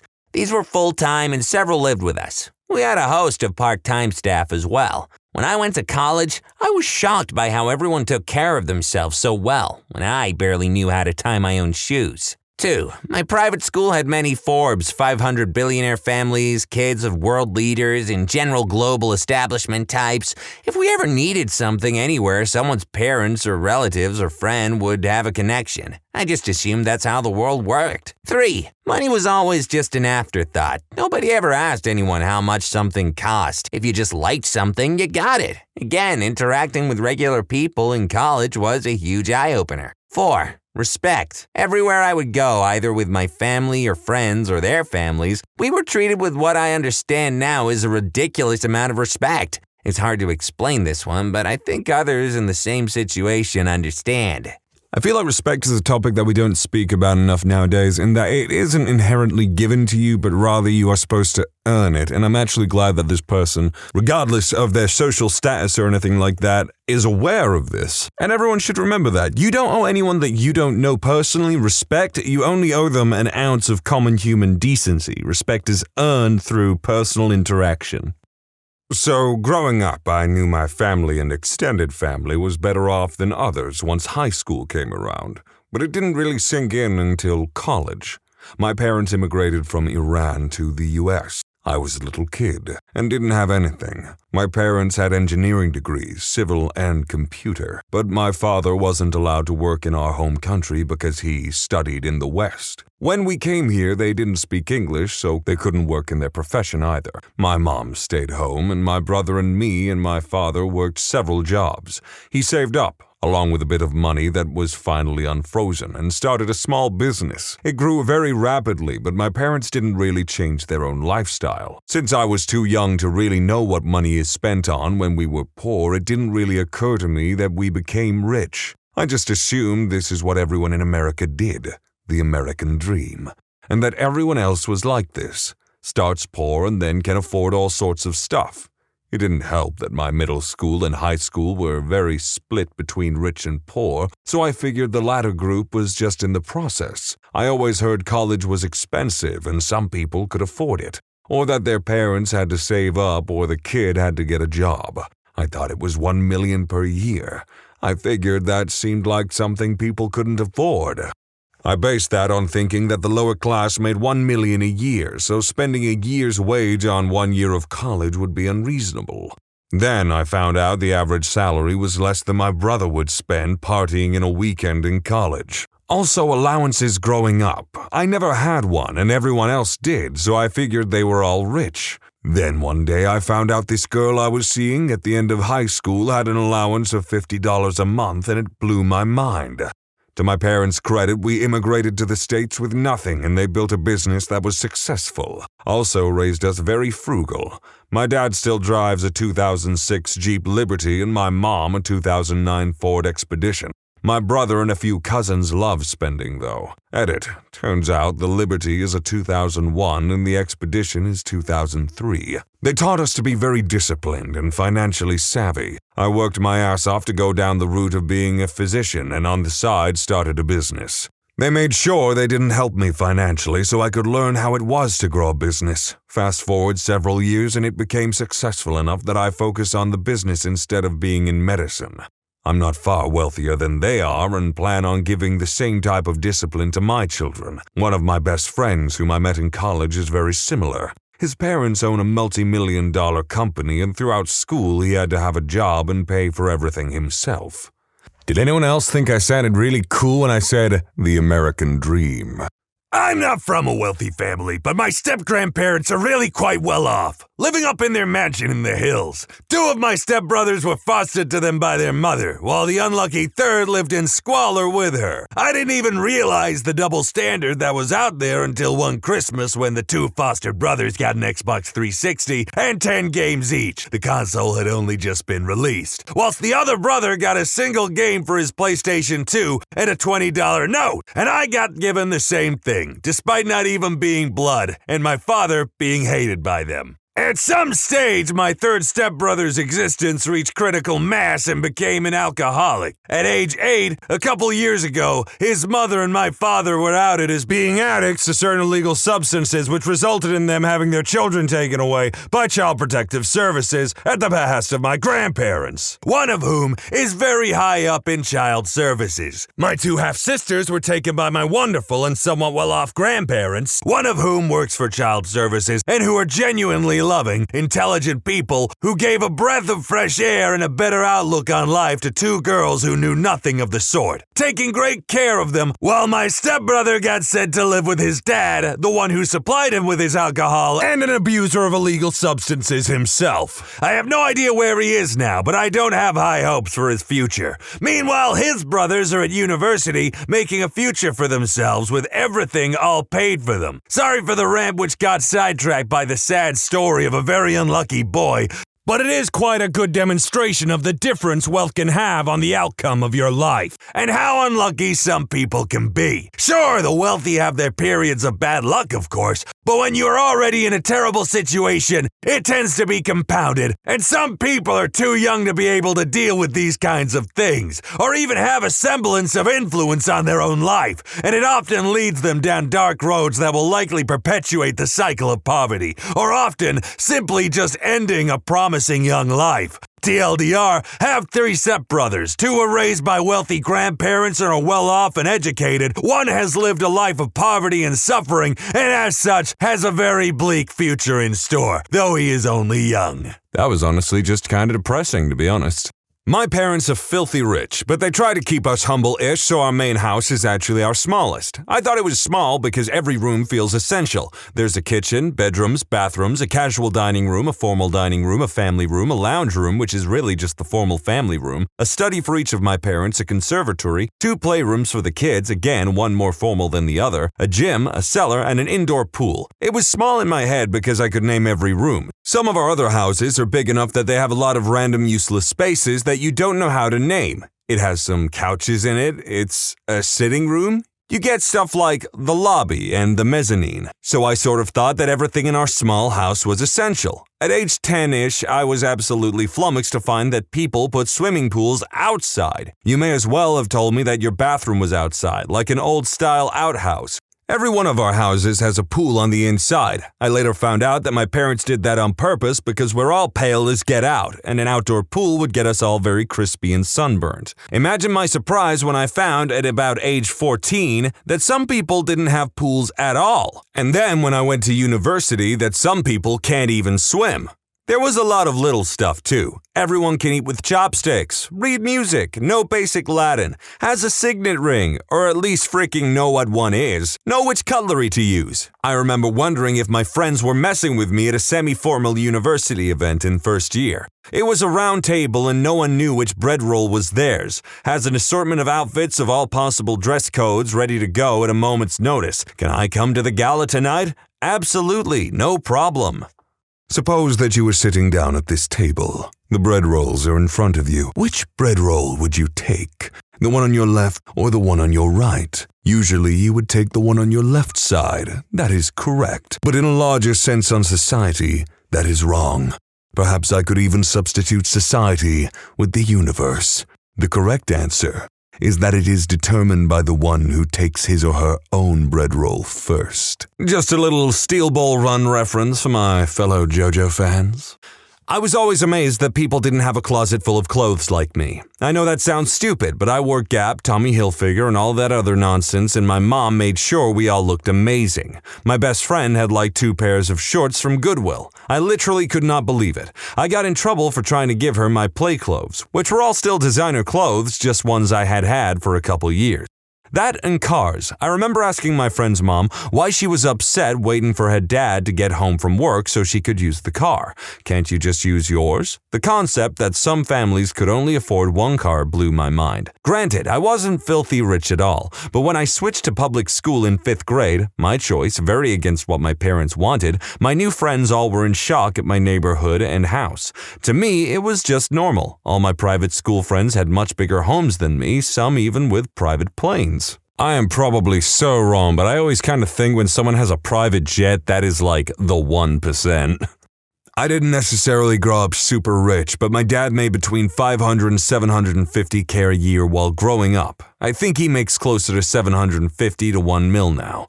And I had a few moments like this. My dad is usually a frugal person, but since he grew up poor, he afforded himself some luxuries. It wasn't until at least high school that I realized how out of the ordinary it was for both of my parents to have $30,000 watches. I think the biggest shock was college. It was totally paid for by my parents. They paid out of a 529 plan, but for my sister now and brother after they never set one up and are just paying right out of salary. I knew kids would have to take debt on, but I honestly thought until about a year ago, just graduated last May, that most kids would graduate with $10K debt max. It wasn't until just recently I learned some kids were taking on double that or more each year. It shocked me. And also made me thank my parents extensively for saving me from $100K or more debt by paying for college. I wouldn't say I was filthy rich, but I was definitely given a lot of advantages and head starts in life because of my dad's money. I can't imagine what growing up with an extremely rich parent gets you advantage-wise if my dad was able to give me everything he has. The only money I really think about regularly is my money, but it's kind of crazy to think about the different echelons of richness there are.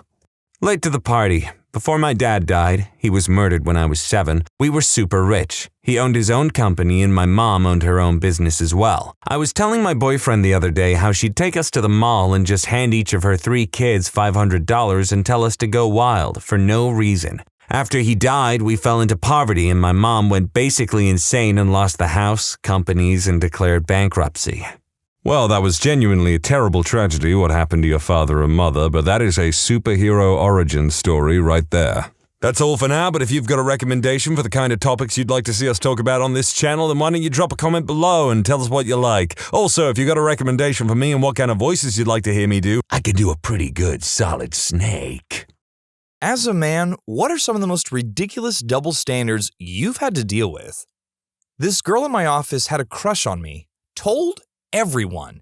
Started doing stuff like calling me her work husband, which I said was not okay. Things got slowly worse. She started pranking me. She took a picture of me, then cut out my face and started putting it all over the office. All over. Got coworkers to start talking to me about how fun and quirky she is, etc. Wrapped up my cubicle in Christmas paper. I asked her to stop. Even spoke with her manager. Nothing. I got a card from my girlfriend for Valentine's Day. She lit it on fire and threw it in the sink in the break area. Apparently this is still cute and just her showing me she cares. I ended up quitting. How far was this lady, about to go? Hi, I bought you a bunch of chocolates. Oh, that's nice. Yeah, I like chocolates. And I just bought us a house together with your name on it. I didn't consent to this. And I have marriage papers. Oh, we're gonna be perfect. I have a girlfriend. I don't need this. I know. It's me! Me! Girlfriend material! Chapter 1. Was in a store for little girls trying to find my daughter the unicorn hair bow she was asking for. My wife, who was waiting in the car outside, overheard some women leaving the store talking about how creepy it was for a man to be there. Like, which? I'm there for my daughter. I have a very good guy friend.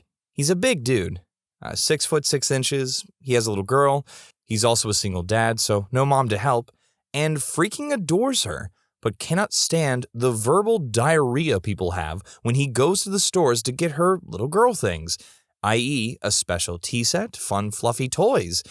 It got so bad that he called me to go into a Hello Kitty store with him and act like I was buying the gigantic fluffy Hello Kitty pillow for himself. Of course I did it, but I cannot imagine how he feels as a guy who just wants to get things for his little girl, but gets looked at like a creep or worse because of it. No, you know what? He's a good dad. If I got a kid, I will stare them in the eyes, just dead right in the corneas and just scream at them, "Stand aside, evil witch. I do not care for such pretenses, or what judgment your eyes lay upon my soul and body. I shall purchase this Hello Kitty plush for my queen at home in her bedchambers. Now excuse me, I am Sir Dad." I wore skin-tight suits at the indoor skydive center I used to work at. The number of times I got touched inappropriately by women was crazy. Worst part? Management told me to take it as a compliment, that I should be happy with the attention. I don't work there anymore. I wasn't fired, but I just didn't want to put up with that crap, and some other unrelated crap, any longer. One time, an older 40-year-old woman spanked my behind in the wind tunnel, and I ended up forcing her out of the wind tunnel and told her to stop. I sarcastically twisted it to be about her safety. If she's so busy slapping my back door, she's not in the right body position to fly. If she continues to do so, I will be forced to stop her skydiving experience for her safety.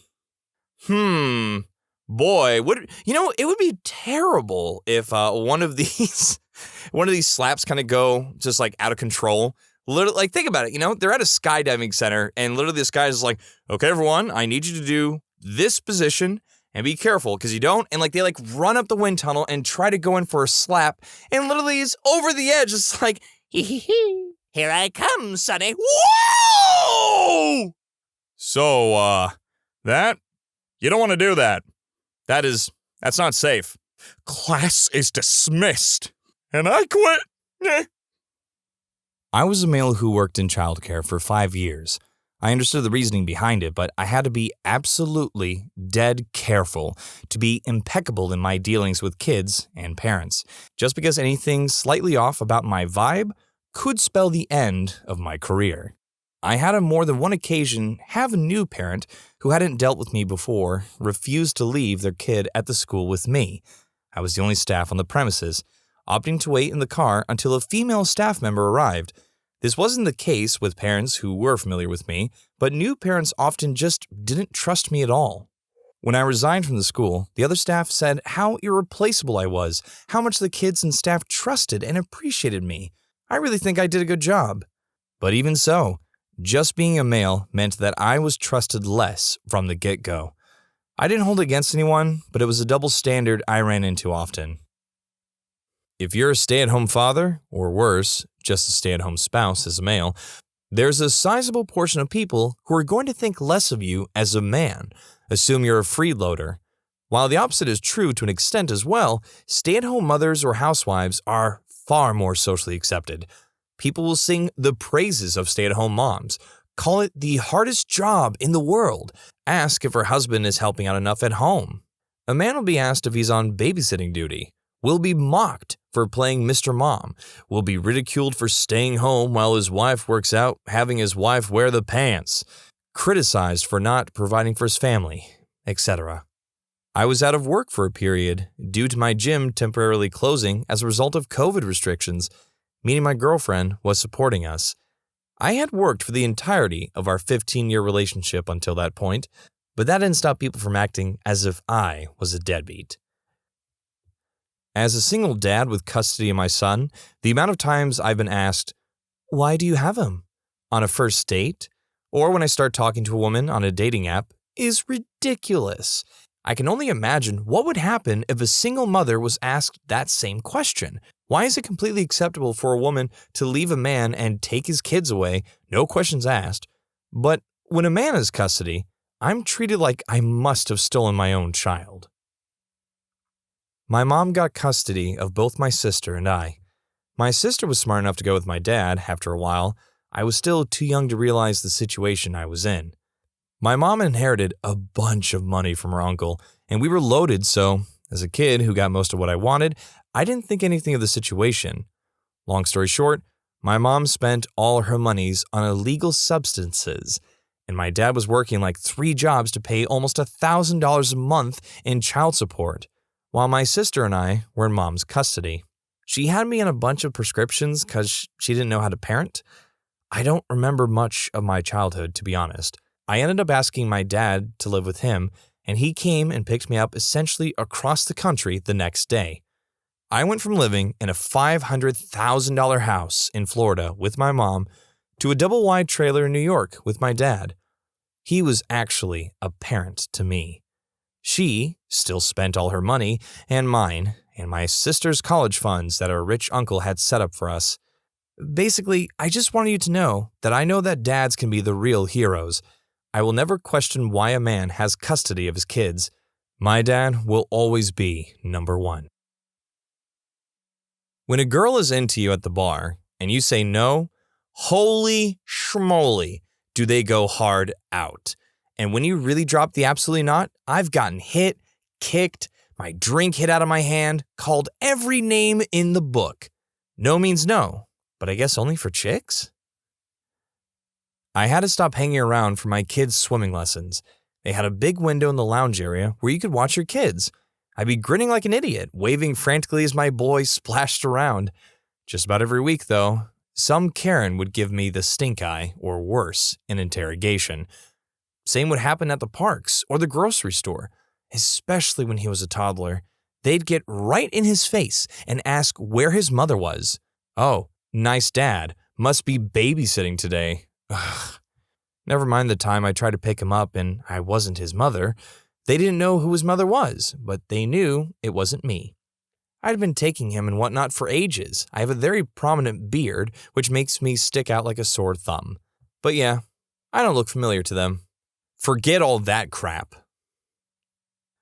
I was at my wife's company Christmas party, and the girlfriend of her coworker straight up grabbed me, wrapped her arm around me from the side, and squeezed my back door. Then she asked my wife if it was okay. She literally didn't even say hi to me. I felt like an object. I was too surprised to do or say anything for like a solid 60 seconds. My wife didn't really register what was going on, so didn't say much of anything. The boyfriend didn't see, I guess. Anyway, flip the genders and somebody would have said or done something. When men open up about their feelings, they're often viewed as weaker, less masculine, immature, and too emotional. When women open up about their feelings, they're often viewed as more empowered, more feminine, more mature, and more in touch with their emotions. When men fail, they're often viewed as pathetic and not working hard enough. When women fail, they're often viewed as hard workers staying strong in an unfair world. When men make more money than women, there's controversy about the wage gap. When women make more money than men, those men are viewed as inadequate and lacking ambition. In my experience, many women say they want to see a man being open and emotional, but what they really want is some kind of Hollywood masculine version instead of the honest kind that might involve some ugly tears and cross-gender empathy. Also, if a woman uses it against you even a little bit in the future, they shouldn't be surprised that you'll never really open up to them honestly again. It's an uphill battle for men to open up, and once you burn that bridge, there's not really a second chance. Half of my attractiveness has always been based on how much I make. I just experienced this. My mother married into wealth on her third marriage, private jets, yachts, the works. I am mostly humble about it and keep it on the down low. I mean, it's not my money. They don't support me, and we have a terrible relationship. Started hanging around a friend that loved to boast about money and the money that other people have. He would tell women I come from money and they should lock me down. The amount of interest they had in me after that would skyrocket.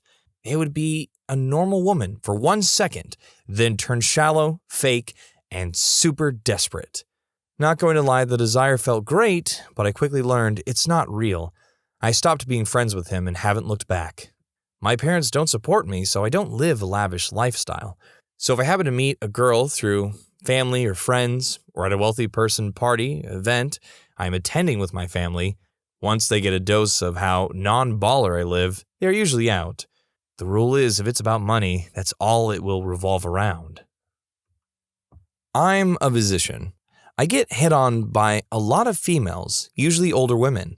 If not directly telling me I'm attractive or easy on the eyes or something, they tell my female assistant or female residents or students who I am training, and it makes them feel very uncomfortable. Or they'll tell the nurses in pre-op or recovery unit or the anesthesiologist, etc. Imagine men saying crap like that to or about a female doctor. Pretty sure most know that's an absolutely inappropriate thing by now. I hope. I know females deal with that constantly in general, but it makes for an uncomfortable situation when you're establishing a relationship with patients. I've asked my female colleagues if they get directly hit on by patients, and thankfully for them, they've all said no. So, at least there's that. I'm a rather big guy. I lift every day, but honestly, I don't realize I'm intimidating. I'm kind of a blundering idiot. I left my lights running in my car and went inside a grocery store, came out, and my battery was dead. I had jumper cables, but needed another running car. Right then, a young woman with 2 children walked up to the car next to me. I introduced myself and started explaining my plight and asked for help. She jumped in her car quick and drove off, didn't say a word. Then I realized I probably scared the crap out of her. Random big dude walked up to her while she was alone with her kids. I called a friend and he was 30 minutes away, but on his way to help me, I'm waiting next to the car and 2 police cruisers roll up on me. Hands in the car, vehicle search, the whole 9 yards. The lady had called the cops. My buddies showed up mid-search and they harassed him too. They were convinced we were running some abduction ring or something. They finally let us jump my car and go. Even then, one of the cruisers followed me to my house. It was annoying. Lesson learned though, never ask help from a stranger. So, funny story here. I was out at the mall with my then girlfriend at the time, and we ended up inside a woman's lingerie underwear store. Not the famous one that you can imagine, but it definitely had the same feel or vibe to it. They had just opened their doors and had a promotion. If you try on a bra, you can take it for half price. Limit 1 per customer. Cue my idea. I try on my girlfriend's bra size as a joke and get her 2 bras. That she'd pick out, of course, for the price of 1. No-brainer, am I right? I asked the store clerk where the dressing rooms are so I could try it on. I was adamant about following the rule, and she says only women are allowed to try on the merchandise. I even offered to walk out of the dressing room with it on to prove a point. Trust me, I would have made it fit. Sadly, she didn't go for it, and I walked out of there with a laughing girlfriend and a burning hatred for that store and their unfair rules. I had a female security guard search me up and down, touching my no-no square full on at a nightclub, at an entrance check-in. Didn't do that to my girlfriend who was with me, or a male security guard didn't try the same thing with my girlfriend. Why was I searched? If a male guard searched a woman's no-no square full on, yeah, good luck. And that was like 2 years ago, so metal detectors are a thing. I told my girlfriend at that time, and she just laughed. So, I have a story in the opposite direction. I had been at work all day, and I came home to my girlfriend, at the time, on Omegle, intoxicated, and zipping up her sweatshirt. Basically, I came home and caught her flashing her swanky billies at strangers on the internet after she had stolen and drank all of my beer I had in the fridge is on my computer. She wasn't working, and I was paying all the bills, so I said, "Freak this!" unplugged the computer and told her, "You're done on the computer, you need to sober up." This resulted in her trying to smash the computer screen, roundhouse kicking the TV next to the computer, and breaking it, and trying to pull a bookcase down on me. So I picked her up and carried her out of the house. The whole time, she smashed me in the head with a can of Campbell's tomato soup. I deposit her outside, and she promptly smashes the window on the door. So I go aside and force her away from the house so she doesn't cut herself on the glass. And she pulls out her phone and starts calling the cops.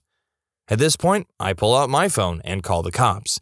And I'm talking to the female dispatcher about what happened, and I hear the girlfriend off in the background telling them she fears for her life and that I was standing next to her and threatening to pull the plug while I was on the phone with the other operator.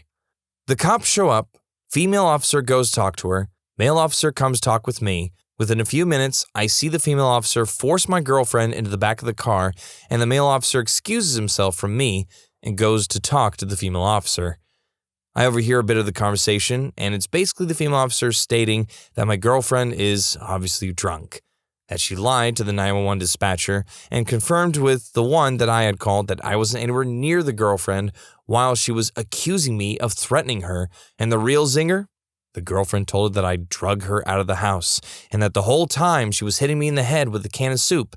I just wouldn't expire despite her best efforts, and it wasn't fair. So I got referred to someone who could help me, a hotline, and my ex got locked up for the weekend as it happened on a Friday. Otherwise would have been a 12-hour release, without a no contact clause on her release. Long story short, I bailed her out on Monday at the cost of $900, and things were up and down for the next 3 or 4 months, at which point we went to court for a hearing, and the judge announced, "She's such a small girl, and they've been living together all this time, so obviously she wasn't really any threat. I'm going to charge her with a disturbance of peace with a $40 fine, and she's free to go." Of course, I had a black eye that day because she had gotten intoxicated and tried to hurt herself that night before, and I basically pinned her down so she couldn't. So she decided to punch me in the face a good 8 or 9 times as a reward. Thankfully, I managed to get her evicted out of my place a month later, but only because I paid a bunch of money to the state to enforce it. My brother-in-law loves basketball and coached women's teams for years. He told me that women actually listen and follow the plays much more than men, so it's a real treat to coach women over men. He had to give it up because of all the bullcrap going on within the community and him being a male coaching girls. The only people that really suffer here are the girls that had an amazing coach, but the gossip bags just can't keep their hen-like beaks shut. My ex is a bartender. I am a drummer in a decently popular band in my town, so we get a lot of attention because of this, and both jobs require us to use that to our advantage. Tips for her, and keeping people coming to our shows for me. I've never had a problem with her flirting for tips. In fact, I encouraged it. I also work in the restaurant industry, so I know how it works. But God forbid a girl came up to me to say, "Great show," I'd be expected to just walk away and not interact. That's why she's my ex. This isn't my story. This happened at school while I was skipping every class I had that day, went off smoking the herbs. My youthful stupidity. Anyway, there was an incident at a school where one of the girls had health issues and had a seizure and stopped breathing. At the school, there has to be at least one person who can provide first aid, and he was male. He had to give her CPR until the paramedics arrived. Thankfully, she lived, but the guy who gave first aid had a complaint by the girl's parents as they didn't think it was appropriate for an adult male to give CPR, and citing that kiss of life is inappropriate. He saved their daughter's life, and he was thanked by getting fired for it. No praise, no thanks, nothing. People of Reddit, what was the most not safe for work event you ever stumbled upon in high school? Not me, but a friend of mine who was a yearbook photographer. She was a rail-thin, awkward, geeky high schooler and was asked to photograph a day in the life of the swim team. Our school had the football fever, and so other sports were always trying to get more than a few mentions in the yearbook packed with dozens of football shots. So my friend showed up to the swim team practice and later state tournament. She was asked to join them later at their victory party, which was at someone's house with its own pool and hot tub. When she got there, most of the team was already drunk and not an adult in sight. There were also a lot of girlfriends of the team there, and more than once, my friend was asked to join them naked in the hot tub. Fun was pretty freely flowing, and she strived constantly to get acceptable photos instead of the wanton depravity around her. At one point, some naked girl was chugging while she was in the cowboy position, screwing on top of her boyfriend while everyone cheered her on. They kept begging my friend to take photos, and she refused in horrified shock. Some of the guys got really handsy with her until finally she picked a time when they were distracted, and she left. She later was crying to her best friend because she felt so stressed out, and it was nothing like she expected. Sort of like showing a 10-year-old Caligula when they were expecting Toy Story 2. Only one photo made it to yearbook from that party. A hot tub photo where she had to crop out the beer keg and everyone's body was below the waterline so you couldn't tell they were naked. My high school had to ban blankets after 2 freshmen were caught having fun under one in the middle of the art hallway. I walked into a bathroom after a fight. Broken mirror, blood smeared on the wall and floor, water everywhere, probably unrelated to the fight, and a lot of bloody tissues in the sink. Oh, and there was a turd in the urinal. I hope that was unrelated to the fight. Someone got the crap kicked out of him. A freshman got pleasured by his girlfriend under the table in the cafeteria during lunch. Someone sitting near them noticed what was happening, took a video, and posted it online. The administration quickly found out, the video was taken down, and all 3 involved were suspended. I ran cross-country in high school. Sometimes during practice, we would run through trails in the woods surrounding the high school. One day right after school ended, we started running down the trails and stumbled upon 2 students having fun. Judging by their reactions, I don't think they were expecting a group of 15 guys to run by as they were getting it on. High school bus hit a deer. Police were called. Deer was shot 3 times in front of the bus to put it down. Watched it from the parking lot while skipping school. We had a girl who would sit in the back of the bus and seemed to always have a different dude sit next to her. Turns out she was giving guys pleasure for a small price. Had a guy run through the school completely naked. High school, by the way. Even ran up and slapped some teacher's butt. Haven't heard of him since, but it was like 5+ years ago.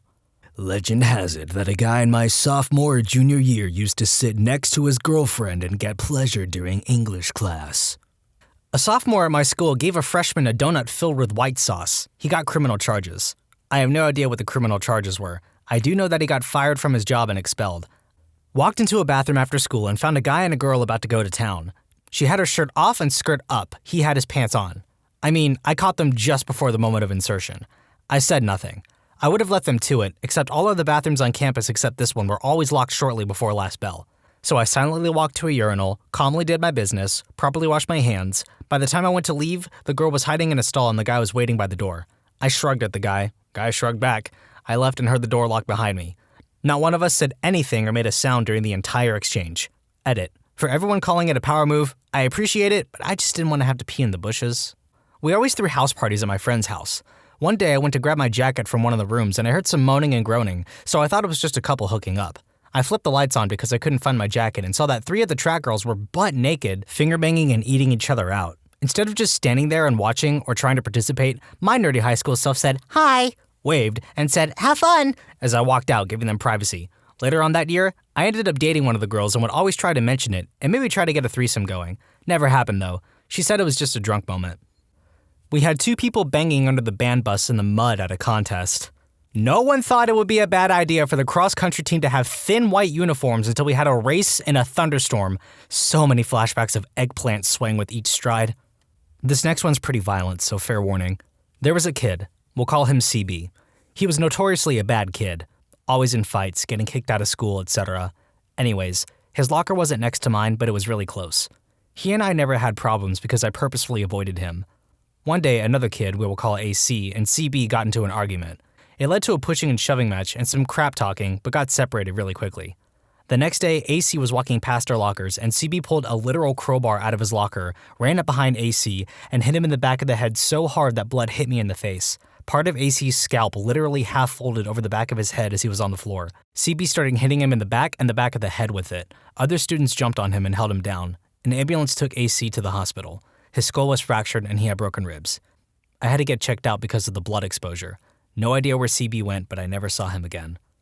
Not really not safe for work, just my most vivid high school memory. It was the biggest poop I'd ever seen. Just one huge log, to my memory the size of the toilet bowl. It definitely didn't fit down the hole and had to be removed by a janitor.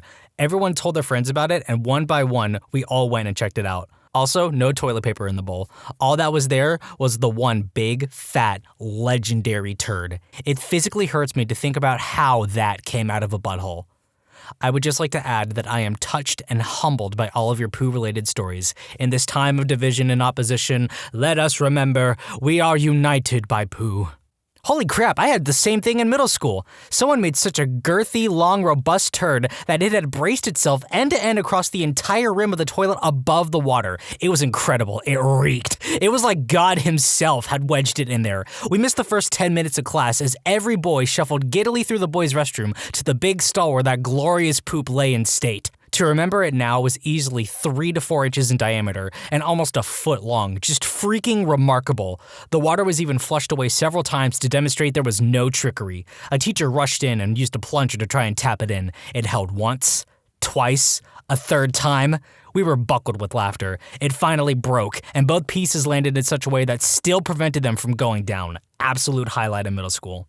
I went to a small party at my friend's house. My girlfriend and I got there late. We went in and noticed nobody was in the living room.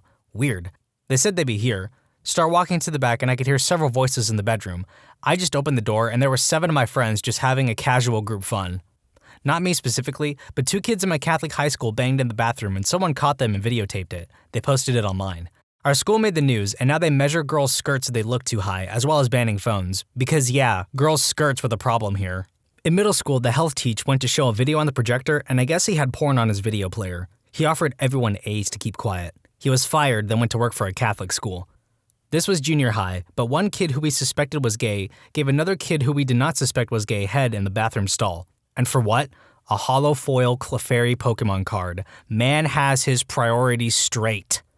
I went to a boarding school my freshman year of high school, and a few weeks in, I volunteered to help walk our librarian's dog for her while her leg was healing after an injury. So I was walking this huge dog through the woods around campus when he suddenly sniffed the air and just ripped the leash out of my hands and took off into the underbrush. I started chasing after him when I heard screaming and yelling. I thought, oh god, this dog mauled someone and I'm going to get expelled! Broke through a clearing and there were 5 half-naked upperclassmen trying to put their clothes on and scatter while this dog is joyously barking and jumping up on and licking them. Too long didn't read, accidentally interrupted group fun in the woods with my librarian's dog. I guess since so many people were asking, yes, it was a co-ed school, and yes, both sexes represented. Thumbs up for diversity. Went to teacher's room to get some papers that my Portuguese teacher had forgotten and stumbled at my gym and biology teachers kissing each other really hard over the meeting table. I mean, they didn't even notice me. And oh, it was a Catholic school, and they were both married, by the way. My face when I returned to class without the papers must have been priceless. A girl, freshman, went viral on Snapchat because the guy she was giving head to recorded her and said it was terrible during the recording. I'm a teacher who teaches in a high school. First day on the job, we had 2 kids beating cheeks in the back of one of my shop cars. Should specify I'm an automotive teacher. Pretty not safe for work if you ask me. Okay, 2 stories, 1 not safe for work, but still messed up. Janitor in elementary school died while mopping the floor, and somehow this didn't get around the entire school, and my entire class saw them taking his covered up body out the front door. Another was walking in on several people giving head in the band room. It became a daily thing, and I should have known to also knock on the practice room doors before entering. We had many PCs in our school, and every computer room had a projector. So once when the teacher was ill and no replacement came, we were in that room. Someone started the projector and quickly found out that every porn site he tried is blacklisted, but playing from USB apparently works fine. We later found out not only are the connections whitelisted, but also fully monitored. Not long after the movie show with sound and everything started, the IT tech guy comes with a substitute teacher. That internet search history was apparently enough for them to suddenly have a substitute teacher for us. Was walking around outside my high school and saw a dude leaning up against a wall getting head. They didn't see me, so I quietly turned around and walked away. Girl gave head to a guy and his friends filmed it. It was the talk of the school and she changed schools. 2 years later, she came back and gave head to a different guy by the same dumpster. No one filmed it this time. Some kid at a party got blackout wasted and crapped himself. In the middle of the crowd, he took his pants down and slipped in it, proceeded to army crawl to try and make it out, but just smeared it everywhere. He is still known as the party pooper. Godspeed, party pooper. In band before a football game, I walk into the percussion room to hang with the homies. Everyone is huddled around this dude in the corner of the room laughing, so of course I walk over to check it out.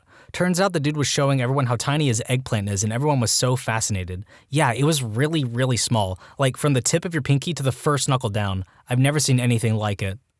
Freshman year of high school, football team is out practicing. A senior varsity player came to the freshman locker room, cut all the locks off of our lockers, and stole our clothes. Nice enough to take wallets and phones, etc. out of pockets and leave them in the lockers, though. Idiot didn't realize the hallway cameras had him the whole time. Most of us chose not to shower until we got home and, as a team, proceeded to leave in groups in undershirts and boxers or no shirts and boxers after getting a call our rides were there.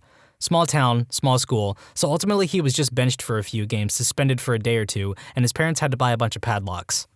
In middle school, some kids walked in and started having fun in the stall next to me while I was pooping. Eventually, they smelt my presence. Oh man, I've got a good one for this. So I'm in high school theater class and I've been helping the teacher out with a lot of tasks like setting up the green room and stuff. Just little helpful stuff. Well, apparently one of us left the door unlocked and unattended for a little too long. In our green room were 2 big blue couches that were the most uncomfortable things I had ever sat on. Teacher comes running into the room from the hall and says, "Hey, I think someone is in the green room. Go with me so I can have a witness." Thinking nothing of it, I go. We stand by the door and someone is most definitely in there making some pretty unusual sounds. I realize what the sound is a half second before the teacher throws the door open to 2 kids from my class getting down on that couch. I only had like 2 seconds of view time before the teacher screams, "Good golly, Miss Molly!" and slams the door. I sat outside that door crying from laughing for about 20 minutes before they knocked on the door to be let out, realizing we had the stage completely locked down. The look on their faces when the principal let them out and led them to his office will forever be in my mind. Can you imagine? Knee deep, about to blow, and from over your shoulder, "Good golly, Miss Molly!" I dream of it sometimes and still wake up laughing. Not me, but a few freshmen encountered sophomores having fun on a hill my school had for cross-country and I think football. And then someone marked that hill on Google Maps. What happens in the locker room should stay in the locker room. With that said, I once walked in on a kid shoving a crucifix up his butt on a dare from his friends. Catholic school, eh? The janitor didn't cordon off the area when someone spilled a large half-gallon of milk. One student ran into the cafeteria, slipped, and busted his butt. The janitor was suspended for 1 day. A bunch of guys from the athletics class got mad at a kid for mine for cheating during dodgeball, so they walked into the locker room butt naked and whipped him with towels. I just walk in and see someone's dong flipping around like a corrupted body part in a PS1 game before he leaps off the bench and goes ape on the guy. I noped the heck out and waited in the hallway with everyone else. Before anyone asks why didn't I or anyone else help, the coaches were nowhere to be found and we were scrawny freshmen against football and wrestling players in good shape. The guy eventually comes out drenched in sweat, calls us jerks, then kicked on one of our backpacks. 2 people were caught having fun behind the curtain on the gym stage by the Master of Custodial Arts, or janitor if you want to be a jerk about it. He said hi to both and walked out. Dave was cool. A junior boy filmed 2 sophomore girls having fun, and, of course, he made copies and passed them around. One copy landed in the dean's hands, and she called both girls and their parents in and freaking watched it. Yeah, because that's not going to traumatize anybody. A guy hanging from the theater rafters by one arm. Like, by choice? What's the not safe for work part? Naked and covered with mashed potatoes? In 11th grade English, the desks were in a U shape, so some students were facing each other from across the room. This is important later on. So I had a few girls in my class I thought were attractive, and there was this one girl who was a cheerleader. She sat directly across from me so I could see her face rather than the back of her head. So anyways, because I was able to see her face, I was also able to see the rest of the front of her body. So one day while my teacher is reading us a book, this girl was wearing a fairly short skirt. I happened to just glance and saw up it. Being a 16 to 17-year-old, I'd glanced here and there. Eventually she noticed, and when you would think that when you notice someone looking, you'd close your legs. The opposite happened. I'd been wearing athletic shorts as it was a hot April day, so this girl is spreading her legs whilst wearing a short skirt and a thong. She kept looking at me and kept spreading until she couldn't spread much further. I obviously had a tent, and I'm almost certain she must have seen, because she was biting her lip, and I swear to God, I could have sworn she'd moved her thong over just enough to show herself slightly. Now keep in mind, there was maybe 10 people in that class, including me, and the side I was on had 5 or so of us, and was majority girls with the exception of me and a gay guy, so she was definitely showing me. Being awkward as heck though, I never bothered to talk to her much or anything, so I never got any chance to ask her out or anything, but that was probably the hottest thing I'd seen in high school. Walked over to the local church where my buddy and resident school 10 out of 10 were last seen. I start using a small flashlight because it was dark as heck and heard rustling under some pine trees. I heard whispering, and being sober just flat out yelled, "If you two are screwy, just let me know so I can turn around." Yeah, we are, but... My buddy Sean walks out, shirt covering himself. "Can you find me a condom, dude?" I walked back to the house, found a condom in my buddy's room, took it back, and laid it down where I got to see the 10 out of 10 naked. Thanks, bro. 11th grade, everyone. My high school had a lock-in every year where you basically stayed at the high school and weren't allowed to leave from like 6 p.m. to midnight. They were usually pretty boring and stupid as heck because students had to bring their own consoles and could only bring E-rated games and PG-rated movies. Anyways, there was an upstairs to my school, but it was only 2 rooms. One of them was locked and the other movies were playing in. I was watching movies upstairs, and when I went to use the bathroom up there, I opened the door to a full-on group fun session. I mean like 8 kids, and it wasn't even that big of a bathroom. I don't understand why they wouldn't lock the door. I really wish they did so I didn't see that. I then went downstairs to the locker room, where a bunch of kids, this was the boys' locker room, but there were like 10 guys and 10 girls, playing Truth or Dare. I was a really shy and unpopular kid, so stuff like that was weird for me. One of the girls saw me come in and dared another girl to go down on me in front of them. I got really embarrassed and ran out of there as fast as I could. By that time, it was only like 10, so I talked to the person running it and told them that I threw up and they let me leave. I never went to another one of those stupid things after that. In English class, 10th grade, I was sitting next to this dude. For storytelling purposes, named Chad. Chad was always a little weird and never really paid attention in class. He preferred to go on gag websites like Google Gravity and whatnot for the entirety of class, occasionally talking to me and showing off what weird stuff he found. That was all good. Then one day, I looked over just out of curiosity for what weird stuff he might have found that day. First thing I saw was that his screen was going through the standard Windows Update reboot screen. Then I saw his desk bouncing up and down somewhat. I just figured he was bouncing his legs with some ADHD-type energy while he was waiting for his computer to finish updating, so I go back to my work. A few minutes later, he apparently started making sounds. I was unaware of this as I was watching YouTube. These sounds were heard by the group of talkative girls sitting a couple of seats over. They loudly complained a lot to the teacher, so the teacher walked over and tried talking to Chad. When Chad saw the teacher walking over, he went into panic mode and tried to stealthily hide what he was doing. Naturally, he failed spectacularly and sent his desk forward and actually helped it fall on accident when he tried to save it. So Chad was sitting in his seat, one hand trying to pull his desk back up while the other was desperately grasping the zipper region of his pants. I only learned what happened after the fact, as I have a spectacular ability to ignore what's going on around me when I watch YouTube. However, I found out that he got suspended for a week. Chad went down as a legend around my school as the man who rubbed one out during English. He was highly respected among all the boys in the school for the next 2 years, and his reputation spread to the surrounding schools so that when I went to sporting events, the opposing teams would ask me about him. In home ec, a kid pulled his eggplant out and set it on his desk and got the teacher to look at it. Nothing happened, and she laughed it off. A few weeks later, another kid in the same class crushed up a Tic Tac and the teacher watched him do a line of it. She called the police, had drug dogs come in, and had the kid suspended for a week or two. Same teacher made us read aloud what we were reading in study hall once. Bad idea. It was a bunch of tips on how to give head from 17 magazine, or a similar magazine. Each one of us had to take a turn reading one, each person yelling the tip to all who could hear. Freshman year, our chemistry teacher taught us how to make gunpowder. We were supposed to light it all in the flame hood, made a huge batch, put it in a 2-liter bottle, and blew it up outside. Ironically, cops weren't called for that one. Drew a bunch of eggplants on rival team school buses during a basketball tournament. It was orchestrated so no one could tell who did it. Police got called in. It's a small town with 3 officers. 2 stayed inside with the kids, 1 had to scrub the eggplants off the buses. Result, a bunch of kids had to wait in the gym for a few hours, and we got interrogated. No one confessed, so nothing happened there. Not safe for work, but those and a few unmentionable events got us out of senior year a week early. The administration waited until a Friday and told us we were done with high school and to not come back until graduation. That was kinda cool, but we didn't get to have prank week. This was before cell phones had passwords. Found a phone. Looked at the picture to see who it was. Saw a video of a girl spreading peanut butter on her genitals and having her dog lick it up.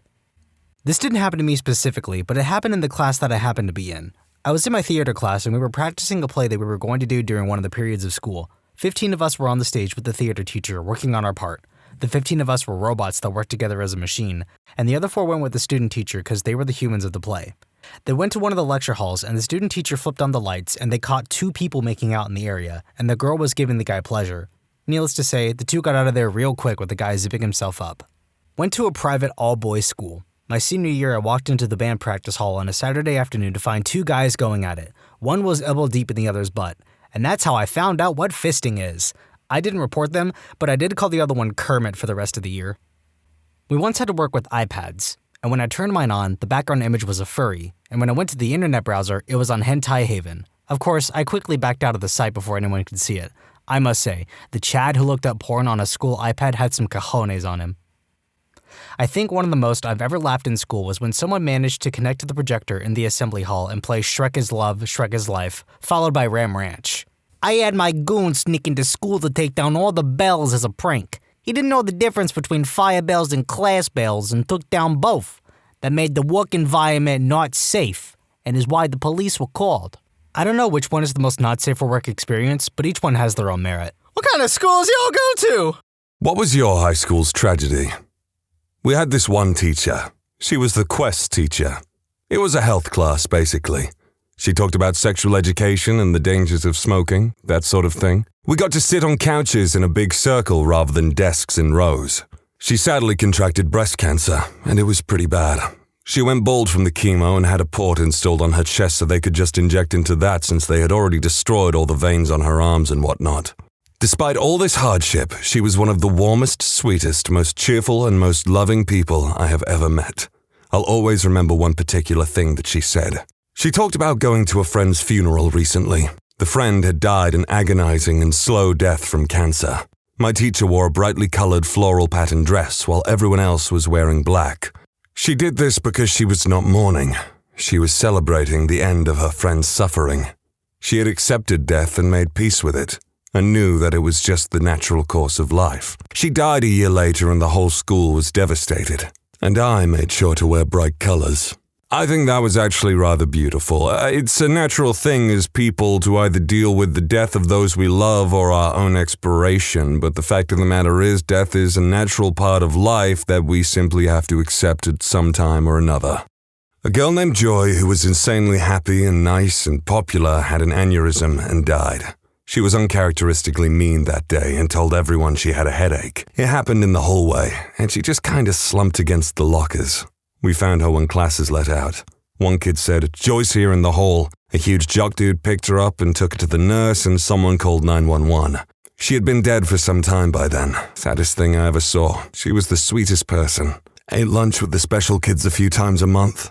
She was a sophomore and insanely popular. She was really tiny, and at one time, at a dance, a weird rap mosh pit formed. Joy got to crowd surf. She really resembled a tiny, fairy-like girl. Our whole school mourned her for months. It's always a tragedy when a kind young person has their life inexplicably and suddenly taken away. I hope you rest in peace, Joy. I was only in 9th grade at the time. I think he was in 10th or 11th. But the dude was a stellar wrestler and all-around very nice guy. He would help the newer kids, like myself, in practice and give us tips on how to get better. Good-looking, friendly. You know, the typical star athlete that everyone loved. One night, he was at Harris Teeter, getting some groceries and was carjacked with his friends. They drove them both in their car about 5 counties away, told them to get out, put their shirts on their heads, and told them to run into the woods. As they did, they were shot. The friend managed to get away. I think he was wounded, but Louis was shot in the head. God, it's been years. This happened in the late 90s, but I can remember the dude like it was yesterday. It was a very sad time for our school. Here's a little story about how I met Louis and ended up on the wrestling team. I actually got caught skipping school by Coach Perry, wrestling and gym coach, in the 9th grade. I was very small, maybe 5'5" and like 105 pounds. I was playing Pokemon Red and Blue with a friend in the stairs that no one used that led up to the weight room. Coach Perry came in looking for some equipment. They used this stairwell as a storage closet. You really couldn't even go upstairs all the way because of everything blocking it. Nava was with him, helping him drag out mats for wrestling practice. My friend was immediately excused and sent back to class. I was told to help them get the mats out, which I did. I was afraid I was going to be suspended or that he was going to call my parents. I remember Louis patting me on the back and telling me everything was cool and that Coach Perry was going to make me an offer. After the mats were set up, Coach Perry and Nava talked for a moment, then called me over to a scale. I was told to get on. I weighed in at 104 or something like that, and Coach Perry and Louis just smiled. I was then told I had 2 choices: join the wrestling team or be taken to the offices to get rode up. Naturally, I chose wrestling and was running around the gym in a trash bag that evening. I literally knew nothing about wrestling. The stances, points, and everything else were unknown to me. After practice, we had scrims and I had to go against the 110 guys. I remember Louis taking me aside and showing me this killer leg swoop and grab. He let me practice it on him a few times, then I did it for real in the scrim. I remember it went perfect. Kid never knew what hit him and I put him on his back. Louis came over, gave me a high five and a big slap on the back, walked over to the coach and said, "Looks like we found our new 105 guy." 2 weeks or so later, he was dead. To this day, I still don't think I thanked him enough for being so cool to a freshman like that. He made sure I felt like I belonged on the team and wasn't just there to get out of trouble. Just a small story to show you the kind of dude Louis was. Always willing to help and a class act. Just a good all-round dude. I had planned on quitting after a few practices, but after his death, I stayed on the team for the full season. Just didn't seem right, because Louis would never have quit. This was both tragic and beautiful. Louis Nava, you sound like an absolute angel. I hope you rest in peace while your killers suck eggplants in hell. You know what I mean by that. Coach Perry, it sounds like an authority figure that you need at a school. Someone who is not only willing to dole out punishment where necessary, but also offer opportunity to someone who then went on to do a full season of wrestling, which they wouldn't have done otherwise. It's beautiful how these people helped inspire you, but also unbelievably tragic, which is why I say, people, you should cherish everyone that you meet and know, because anything can happen in this crazy world. Shying away from a death post, Catholic high school. 2 of our favorite teachers who had actually made their classes engaging and opened up their classroom to anybody needing a hand in school and in life had both divorced before they had started teaching there. They decided to move in together after dating for 2 years and were planning on getting married the next year.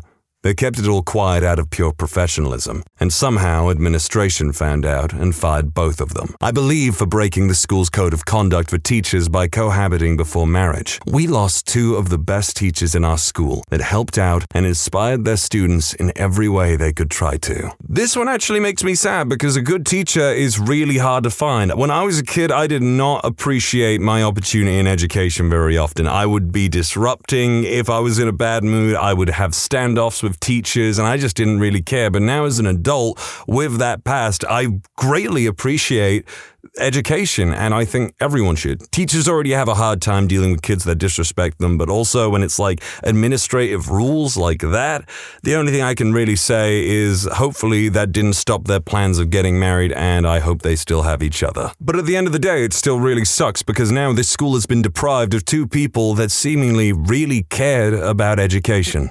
In my final year of high school, there was an absolute poo storm regarding personal information that was accessed by half the grade using a teacher's login details. We had the password for years and used it to check marks and ranks of schoolwork, and all was good. In the final weeks of high school, some idiot decides to change his English mark, moving himself from 33rd to 3rd. The school obviously finds out, and everyone who is involved gets in trouble. The kid that changed his marks obviously got expelled, while the other half of the grade all got punished by not being permitted to attend the school formal and graduation.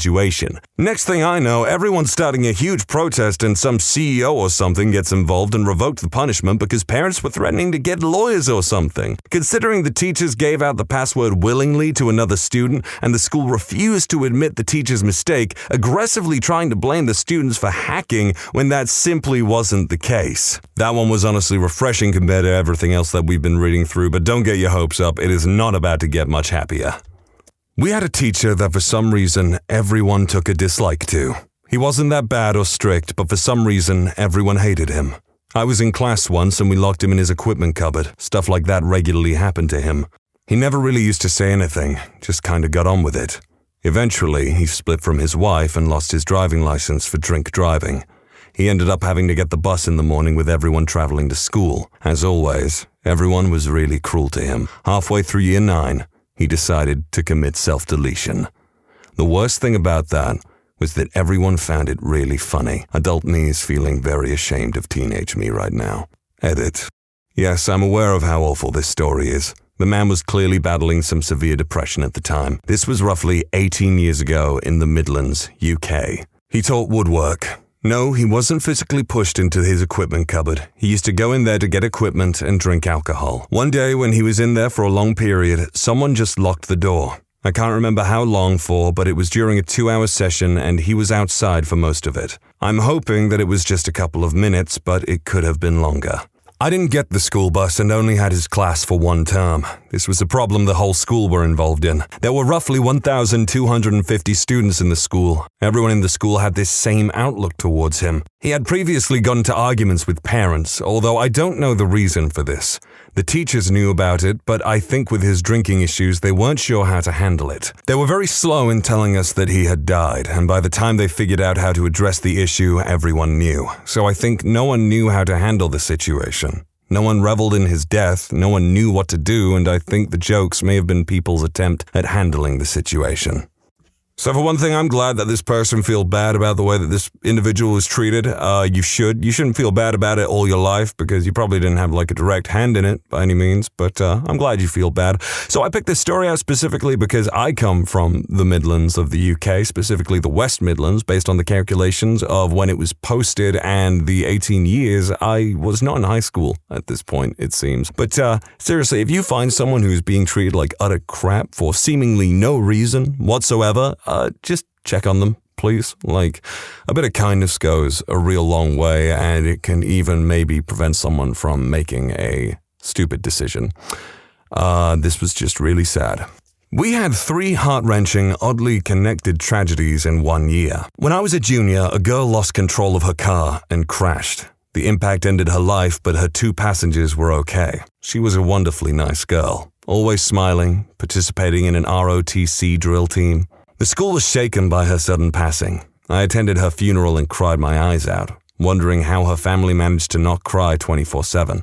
My brother was a pallbearer. A month later, a senior boy crashed into another vehicle while on his way to an ROTC drill team practice early in the morning, way before school started. He was the captain of the team, a quiet leader, gifted, known for solving Rubik's Cubes in class. My brother. He was comatose. The pallbearer's carnation from the girl's funeral was still on his desk. Its water had been poured out, and the white flower was dying slowly. As if that wasn't enough, a sophomore boy was involved in a collision just a few days later when he was leaving the school.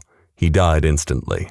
Oddly enough, he was involved in ROTC extracurriculars too. The news hit me like a ton of bricks as I sat in the hospital's waiting room. My brother died in the hospital about a week later. I was allowed to stay home for the rest of the school year. At his funeral, I understood why the family of the deceased doesn't sob their way through the service. We had moved to a place beyond tears. We finally took his old furniture out of his room today. I cried thinking about the pallbearer's carnation sitting on his desk. My high school's tragedy will follow me for the rest of my life.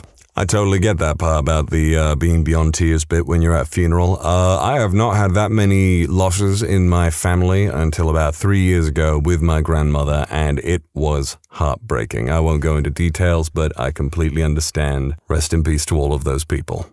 Countless. One student was run over by an 18-wheeler in front of his family. One very popular teacher went home one day feeling ill and passed away 2 days later from cancer he didn't know he had. 2 different teachers committed self-deletion, multiple drunk driving deaths, a drug-related multiple murder, another drug-related murder, a CP case, a teacher who molested several students, and one student allegedly killed by the Boston bomber years before the bombing. I think that just sounds like a cursed school. I'm so sorry to the victims of those occurrences that didn't die, and rest in peace to those that did. I gotta say, I have picked some really depressing topics to talk about on this channel, like, goddamn, strap in, people. An English/drama teacher got a role on a late-night TV show. Got the twins out on TV and had to quit teaching. Was a tragedy for us that she left. She was a hot younger teacher, and suddenly drama class had a lot less male students. I do hope you enjoyed that slightly funny one while you can, because it's about to get a little depressing again. We had a security guard named Creighton. He was the most kind-hearted man you will have ever met. He smiled at everyone and was open to talking to you no matter who you were. I remember him overseeing detention, and it was my first time during my freshman year. He walked up to me, and I was scared to bits, and he told me, "You see this room? Don't ever come back here. You're better than it. Don't let me down." I never got in trouble again because of him. Senior year, he was diagnosed with cancer, and it was already too late.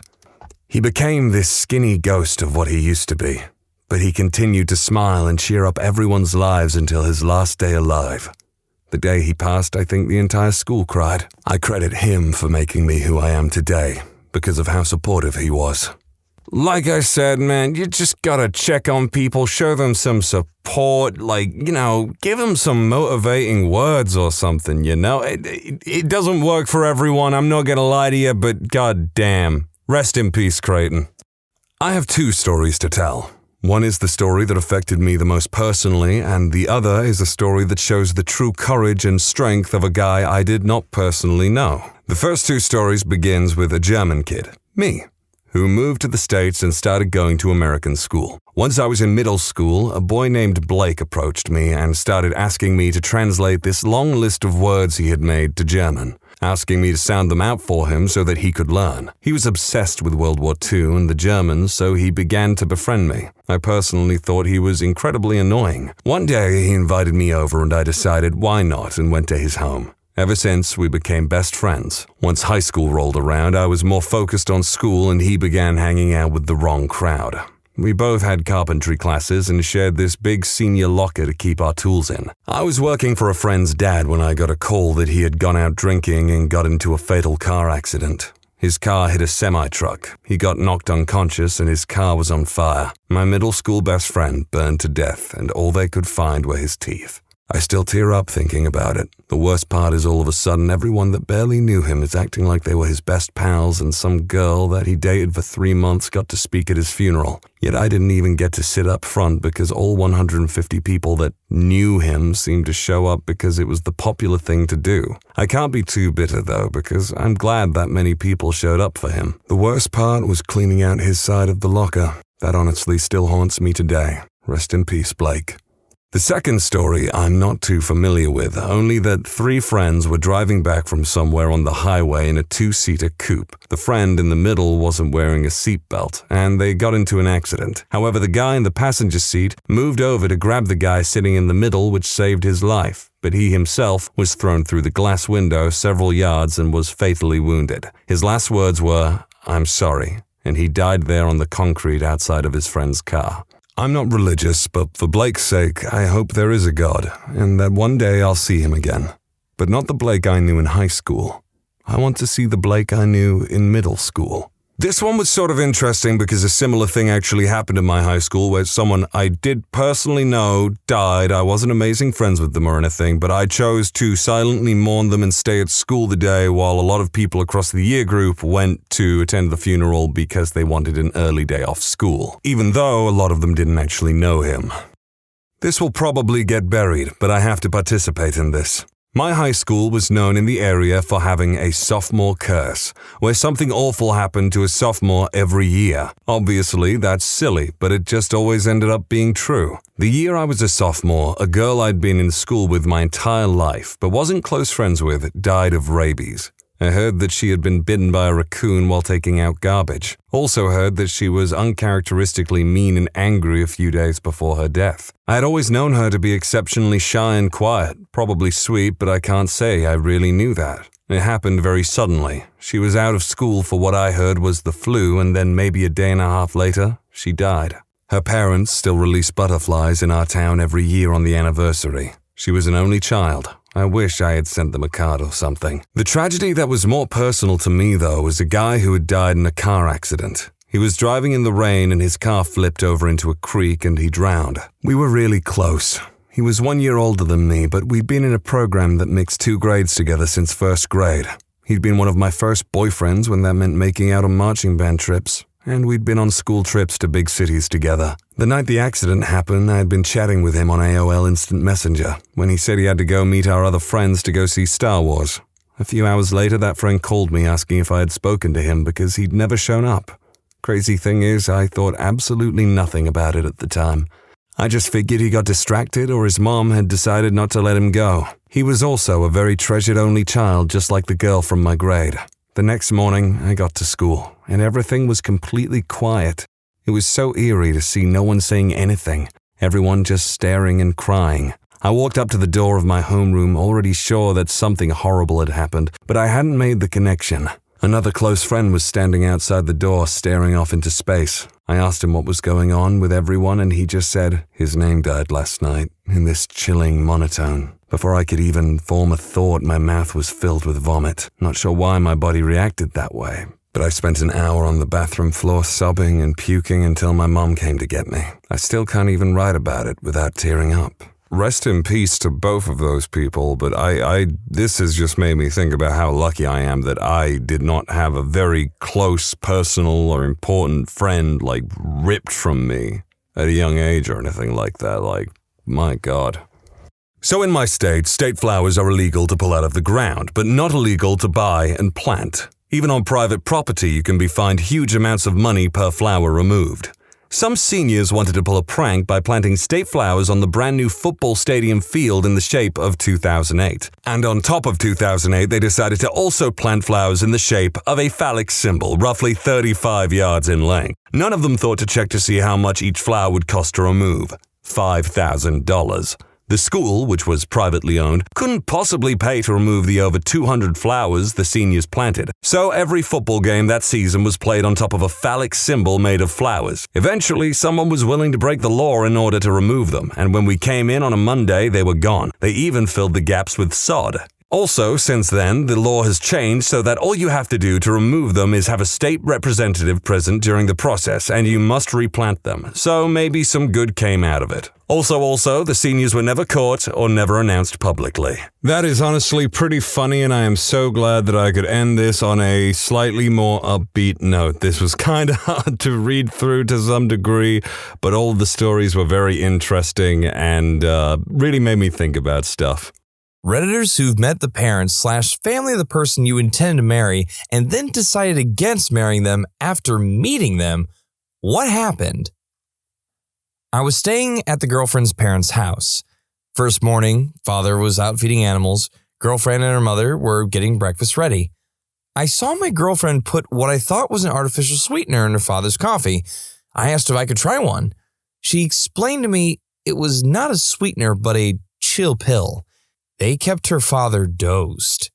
I decided right there and then I was not going to be part of this family. So many years ago, I was engaged to a big heaping bowl of crazy.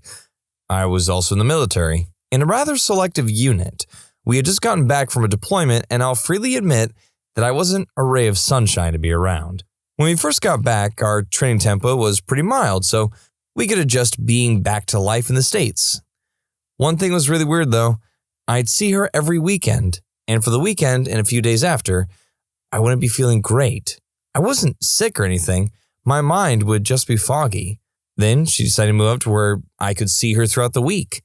The fogginess went away for a while, but I'd still be getting these weird things going on with my body. I stopped doing the deed almost completely.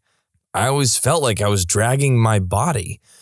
It was really weird because I was young and in phenomenal shape. One week, we had a 3-day-long field exercise towards the end of the week. She was freaking angry, like more angry than I've ever seen her. She really didn't want me to be gone for that long. Well, tough luck. This is my job. My unit didn't screw around when it came to training. We're talking parachuting in, you sleep in a hole in the ground, lots and lots of patrolling and land navigation, followed by some live fire training in a shooting house. I didn't see her the day prior because I wanted to make sure my gear was set up and get a good night's sleep. I was feeling off, but not too bad the first day. Day 2, I'm a ball of freaking nerves. I didn't know what was wrong, but something wasn't freaking right with my body. On the last day, we were supposed to attack a building with live ammo. We would be clearing rooms and taking down the targets. I was shaking. I couldn't control my hands. I was jittery as heck. I had to pull my team leader aside and show him that I couldn't be trusted to hold a weapon. They drove me from the field to the hospital. I was admitted they started looking for a neurological disorder. After a few days, my symptoms went away and they couldn't find anything, so they let me get back to work. I started seeing my fiancée again and the fog came back. I called my team leader and my first sergeant and I made an appointment to go back to the hospital the next Monday. One morning, the Sunday before I was supposed to go back to the hospital, my fiancée was making me coffee, but got interrupted by her cat doing something. On the counter was a bottle of her dad's sertraline and a small pile of powder. She had been dosing me with antidepressants. I was mad enough to end her right there and then. I had jumped out of an aircraft while on mind-altering substances. If I had tried to tough out the shooting house, I could have hurt someone. Not to mention being on unauthorized medication while holding a security clearance, I thought I was developing a neurological disease because my fiancé was poisoning me. I told my TL and my first sergeant what happened. They cleared it with the rest of the guys. I didn't end up making a criminal complaint. What she did was commit multiple felonies because I just wanted that psycho out of my life as quickly as possible. Her excuse was that she thought I was depressed after coming back from, combat. So she figured she could dose me so I would be happy, not realizing that's not how that crap works. I dodged a freaking Minuteman missile with that lunatic. A guy friend actually convinced me to break up with my boyfriend because of the family trends. My ex's father was always away on business, and his mom was a super cute, bubbly teacher. She would go out with her female teacher friends at night, and the dad would get super jealous and have massive phone fights. My ex and his sibling became super possessive of their mom and hated their dad to an unhealthy level. They thought both their parents were probably having affairs. My ex was 18 and had never done a single chore in his entire life. Their pets crap all over the house, and the mom cleaned everything, even my ex's bedroom. Our mutual guy friend took me to lunch one day and was like, "Seriously? Is this the future you want? I mean, he's a cool guy, but the dude is seriously a terrible boyfriend and will be the worst husband." Turns out he had been cheating on me the whole time with 2 girls that were best friends. They just switch off days they commit the deed with him. I married him anyway, but from the day I met his mom, she hated me. She would rave about how much she adored his brother's girlfriends, but hated me. I tried so hard, but she didn't let up. My husband is her favorite, and she has an unhealthy attachment to him, so I think it's not personal and more along the lines of no girl would ever be good enough for him in her eyes. She's a witch, though. She once faked a severe panic attack to keep her son's attention on her, not me. The doctors at the hospital could see right through it, though, and knew she was faking. She called my husband the night before our wedding and told him if he married me, he would be miserable for the rest of his life. When we went home for Christmas, she tried to hook him up with her coworker, her married son, while I was right there. We rescued a shelter dog, and shortly after he broke a leg due to malnutrition in his neglectful home. She told everyone that I didn't want to pay the vet bill and asked the vet to euthanize him. She laughed at me when she learned I was depressed. She told me I was being dramatic when I started crying after receiving news of my grandpa's passing. She tells everyone that I come from a poor family and married my husband so I wouldn't have to work. I don't work right now because we just moved for his job. In reality, my parents are wealthier than her. She tries to belittle me, but it honestly doesn't bother me at all anymore. I laugh when she does, and it really makes her mad. Intended to marry my ex, but after meeting his mom a few times, I really couldn't do it. She was extremely possessive of her son and never smiled when I'm with them. I was the blame for her son not eating properly. I always cooked healthy food for him, sleeping properly. He worked 16 hours a day. Dressed properly. I ironed his shirts for him when he was too busy to do it. Any blame you can think of. She was also a single mom who has had 2 sons with 2 different ex-husbands and had lots of drama with both. She wanted to retire at 45 but didn't have a stable income. So my ex had to give her money every month so she can retire and not work.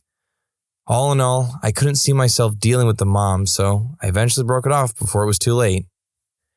You know, the more I'm looking at the reasons that the mom is so angry at this wife-to-be, it sounds more like that lemon grab from Adventure Time. It's like, how dare you feed my son vegetables and good meats? This is unacceptable! His mom was incredibly overbearing and controlled what he couldn't do by constant guilt tripping and made up stories. She would drape himself on him for snuggles to the point where it was awkward. I have children of my own, and I don't clasp them to my chest and sigh about how wonderful they are when their friends are over. And she would make sly digs at me all the time. What I was wearing, how I looked, why we were going out, how much money was being spent on me. We always split everything 50-50 at my insistence, by the way, and just generally made me feel like crap. He just took it. When I brought it up, he was just super passive and was like, she's my mom, she's just overprotective. He had a sister, actually, who had left home, but was clearly the favorite. Whenever she came home, he was forgotten and shrugged off to the point where it was actually mean. Again, I brought it up to him and he was all, she's just excited to see her daughter. His dad was a very passive, albeit kind man himself, who just seemed to roll over with whatever his wife wanted, and I guess my boyfriend learned that from him. She was heading for classic MIL from hell territory. There was no talking my boyfriend round. He batted my concerns and feelings on the matter away like they were nothing. I realized that would be our marriage, and I knew I couldn't live that way. It obviously wasn't the only reason I split from him, but it was a key issue. I have no regrets when we split. He very quickly started dating and then married a local girl. They were divorced within 2 years, and from what I could gather from mutual friends, his mother was pivotal in the failure. That's the second one. What's with all these horror stories from moms? Are they all like the stepmother from Cinderella? Yes, good. You stay with me for eternity. You'll never find love. Oh no, now I'm just turning to Tim Curry for a second. You'll never find love. We weren't at the marriage stage of things yet. Gay marriage wasn't legal back when this happened, but we had been dating for over a year and were considering moving in together. Apparently, my girlfriend had always used a gender-neutral nickname for my name anytime she talked about me to her family, and she never corrected them when they said he. But after a year of us dating, we were finally going to have a family dinner with them. She had already had dinner with my parents, and they loved her. And when I showed up, her parents had a really sour look in their face. Apparently, she hadn't told them that I am a girl until about 2 hours before the dinner was supposed to happen. Her parents weren't exactly against the idea, just severely disappointed that they wouldn't be getting grandkids. Girlfriend was an only child, and that soured the mood for dinner. Honestly, I'm sure they would have come around eventually, but that whole incident told me that my girlfriend wasn't ready to be out of the closet yet. One of the discussions during dinner was, don't tell grandma, and I wasn't going to move in with someone just to be the roommate to most of the people they know. I told her that I'd rather live by myself for now, and she got upset, and we had a fight and ended up breaking up. Dated this girl for 2 years. She was cute, but a little off, as in she would cut herself superficially, then talk about how much better she felt. Whatever, I was 19, and if you look past that, she was great. She was very close to her grandfather. I had met him a few times before. Sweet guy. One day she gets the news that he's dying, so we drive to see him off. Meeting the rest of the family? This is where it gets fun. Her mom didn't strike me as particularly crazy at first, but once I sat down to talk with her, she started getting overly sappy, talking about marriage, but no kids! Kids are the worst thing that can happen to you! Okay. The aunt just wanted to argue with everyone about everything and belittle her grown adult nieces and nephews. Her sister was very obviously a naughty worker and almost always had some illegal substances around the bottom ring of one nostril or the other. She also brought a bouquet that completely filled the tiny hospital room. The lady passing next to Grandpa was not amused. Her brother offered me a slew of illegal substances while I was there. Much appreciated, but calm down, man. And as Grandpa laid there struggling to hold on to the last threads of life, he got to watch his entire family fall apart, mostly arguing over which of his possessions would go to who. There was also some rumors that Grandpa did an unspeakable act to some of his family members. This made his bedside as well. It was probably the most messed up last days a person has ever experienced. I left early because I couldn't stand it anymore. Too much drama over a dying man. I had been contemplating how to break up with her the following few weeks after all that, when she started hanging out with her manager at work, and after work, getting rides homes with him, and more. And doing the deed. Good riddance. Meeting his family was one of the last straws, and certainly brought up huge red flags. His father was incredibly cruel to him growing up. My boyfriend was an only child that his father never wanted. His dad was obsessive and needy towards his mother, and basically wanted all her attention at all times, and was jealous of the child they had together. I could see some of these obsessive and needy tendencies in my boyfriend, and I knew he didn't want kids, and I did. If we had kids, I was afraid he would react how his father had. Maybe not in a cruel way, but I was still worried. We ended up breaking up for other reasons, but this definitely influenced it. My ex's mom was a round, red-haired, red-faced she-beast who never spoke below a yell. She also had a very unhealthy and incestuous attachment to the son I was dating.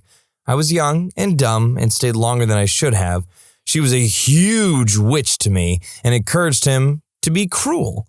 But I began to question the relationship when she made him take her bra off for her in front of me. It was a weird display of dominance. Ugh, Massive bullet dodge there. So I understand this display of dominance. Yes, it is extremely weird. But I have to admit, like, the one little detail that is making me giggle is that she never spoke below a yell. What is that like? So are they all like sitting at the table and it's like, oh, hey, Mom, do you mind passing the salt? Yes, of course, my beautiful boy. Have some salt. Hey, can you take this off for me? I make her sound like Jerry Seinfeld. I'm a mother now. It's not exactly the reason, but it set us down that path. My longtime girlfriend was a little borderline crazy, little hints of it here and there, but she managed to hide it. I finally went home with her after we got engaged, and her mom would sit in the back at the kitchen table with a little black and white TV playing solitaire, had no friends, complained constantly, isolated herself, and had little flashes of paranoia where the slightest thing was perceived as a major insult that would send her down a day-long sulk session. She also looked kind of like my girlfriend, but did not age well and was pretty heavy. I saw the future. It clicked with me that this was what I was getting into, that my girlfriend harbored all these same traits, both physical and mental, and was working super hard to hide it all. I decided that weekend I need to break it off. Plot twist, as I worked up the courage over the next few weeks, she canceled the wedding because she is a lesbian. Plot twist, I'm gay, she's not. Didn't necessarily intend to marry her, but it was on the table and was where we both wanted to go, I later found out. This girl was completely amazing and my best friend in the world. Unbelievably kind and inquisitive, we fell in love just a couple of months into our friendship and dove headfirst into a relationship once we found out about the other's feelings. It moved very quickly, and I loved every second of it until I met her parents. Her parents were extremely wealthy and extremely weird. Her dad was a high-strung workaholic who seemed to do anything he could to stay away from his family, be it traveling for work or training for marathons. But her mom, oh boy, obsessed with everything vegan and holistic, had a blatant hatred and distrust for anything artificial, especially medication, extremely untrusting, and would flip from hot to cold on a dime. When she found out that the girl I was seeing, the baby of the family, and I were intimate, she began essentially bullying and shaming her for it. She pressured her heavily to give extremely personal and violating details about her personal life, and then would flip her crap when my girlfriend would cave and tell her. She found every possible excuse to shelter her and keep her as her little baby. Mind you, this was in college when I was 22 and she was 21. Eventually, her parents started doing things like dropping in on campus. This was when I was at Penn and her parents were a 15-minute drive away.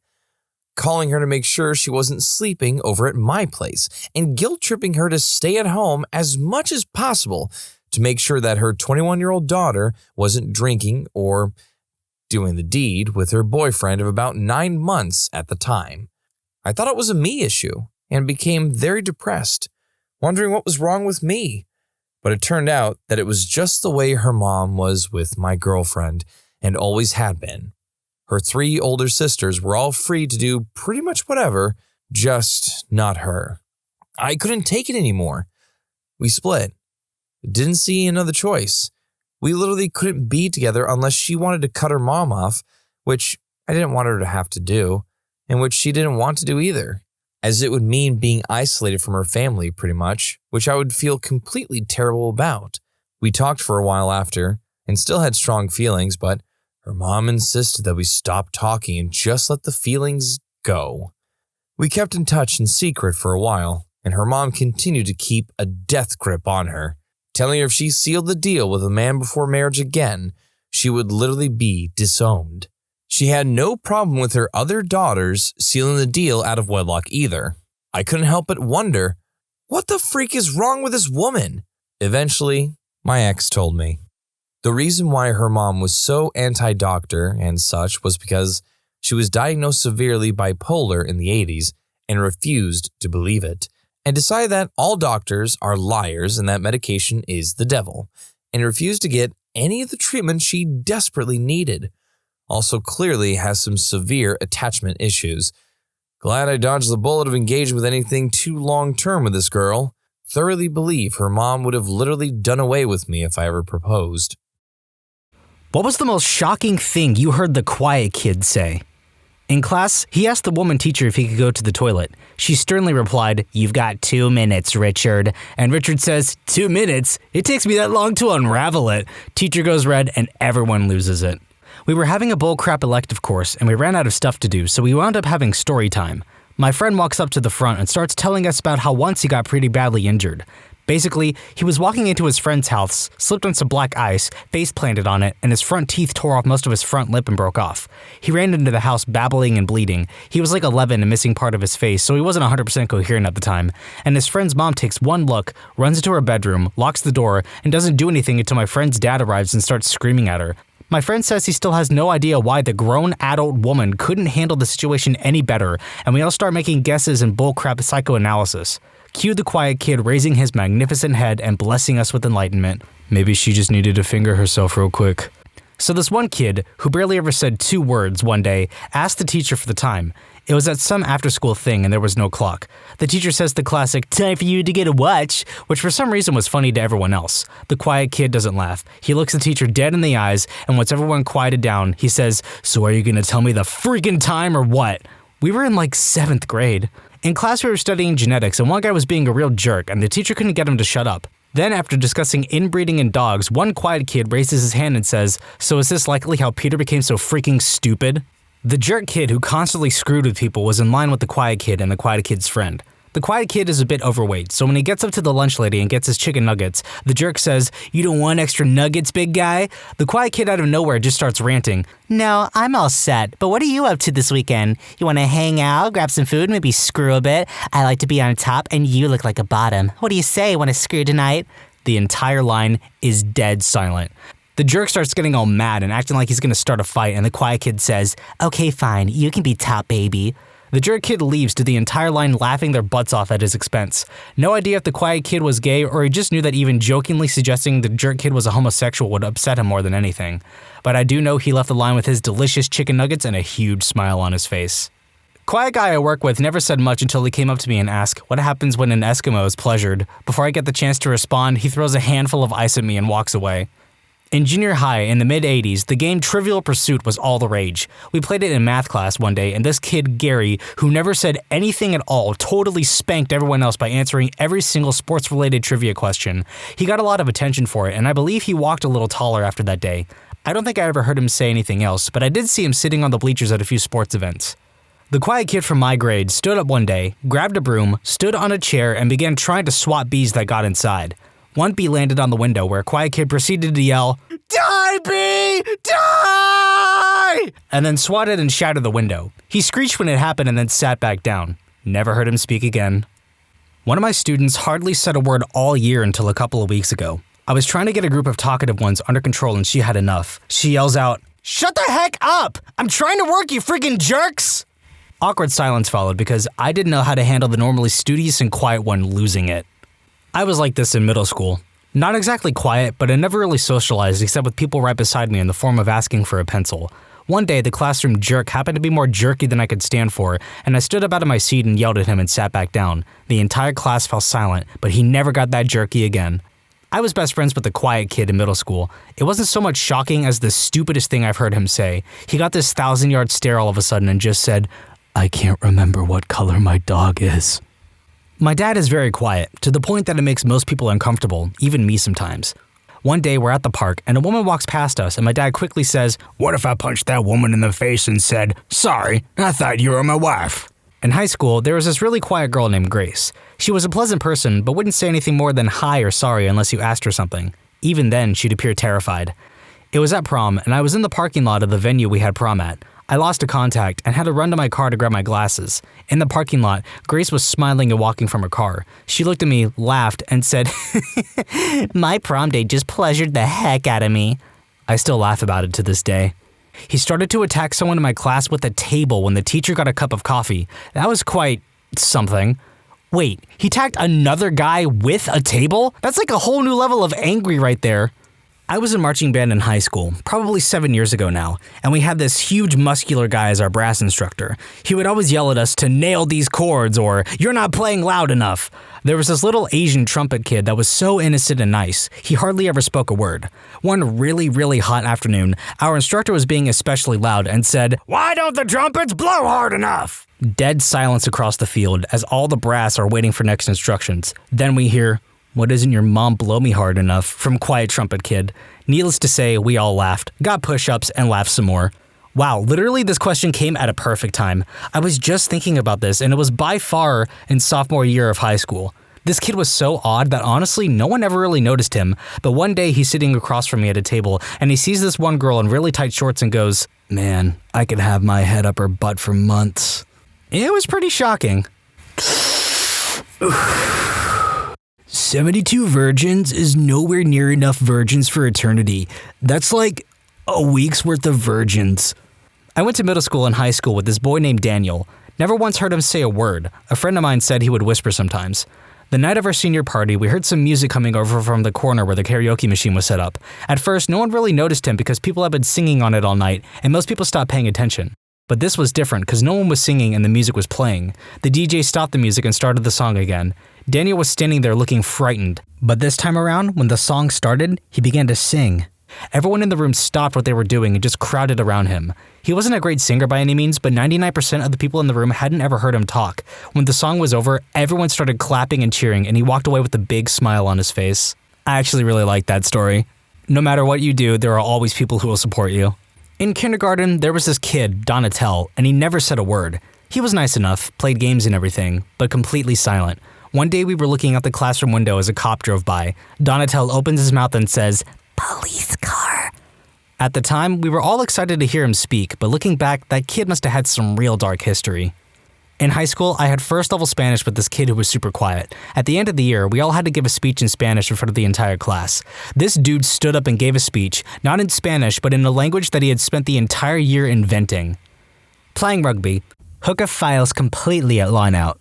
Someone shouts jokingly, "Does anyone know any good hookers to replace Patrick?" Quiet to score on the team. Never hear him say anything. Maybe Patrick's mum can help. Proceed to fall on floor. So this isn't so much what he said. The seniors played locker pinball with the underclassmen. It's exactly what it sounds like. They bounced one little guy constantly, made him late for class a lot because they keep him bouncing so long. Well, one day, they were bouncing him and he super politely said, "Please stop, you're hurting me." Obviously, the seniors bounced him harder. Apparently, that was this kid's breaking point because he leapt onto the nearest senior, who just happened to be our star basketball forward. The little freshman bit into the senior's neck and literally tore a mouthful of skin off. He just stood there with this piece of bloody skin on his shirt, growling at everyone. Needless to say, no one ever screwed with Mad Dog Mike after that. Jeremy. This guy was so silent that we believed he was a mute. The school had just recently painted the bins in all kind of weird styles. As our group was walking somewhere at lunchtime, we passed a bin that was covered in handprints. He offhandedly goes, "That bin is handy," leaving us dumbfounded at his pun bomb. We sat in the classroom, I think in 5th grade. My friend had done a PowerPoint presentation about Eminem. He talked about that he lived in a trailer as a young boy, and the quiet straight A student stands up and says, "Just like you," and asks to use the toilet. No one understood anything of what just happened. We live in North Europe. It's practically no one that lives in a trailer here. My friend didn't. If anything, I think that student was just looking for an excuse to be out of pocket. This one is pretty serious, so just a fair warning. Nothing. Let me explain. I took a class with Sung Hui Cho, the Virginia Tech shooter, one semester before the shooting. The class was called Contemporary Horror. It was a one-time elective offered by my favorite professor. We read horror novels and watched horror films and discussed the craft of creating scary stories, but also how they reflected or represented their era's fears. It was a great class. There were only about 15 students and it was discussion-heavy. Cho was one of them. I honestly never noticed him, even in that small class, until halfway into the semester. He wasn't quiet, he was silent. So on the day we all finally noticed him, our professor asked him something directly, and Cho just stared at him. I can't remember the question, but the nature of it meant silence was potentially an acceptable and funny response, so we all laughed. Except Cho. He just kept staring at our professor. Our laughter awkwardly died, and after a few moments of uncomfortable silence, our professor just said, "Okay," and moved on. It was so strange, but I forgot about that weird moment until after his rampage. That professor later told me that Cho's papers had been disturbing, but the nature of our course meant the envelope was being pushed a bit, and it had never been bad enough to suggest he'd do what he did.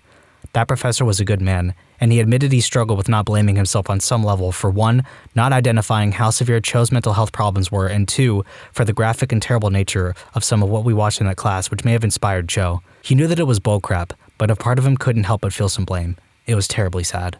Hopefully this next story will lighten some things up. There was this one quiet girl in my class, and she would never say anything. This was around 3rd or 4th grade, but I would always try and get her to talk. I would be nice, like when she had no paper in her binder, I'd take notice and give her some before she can ask.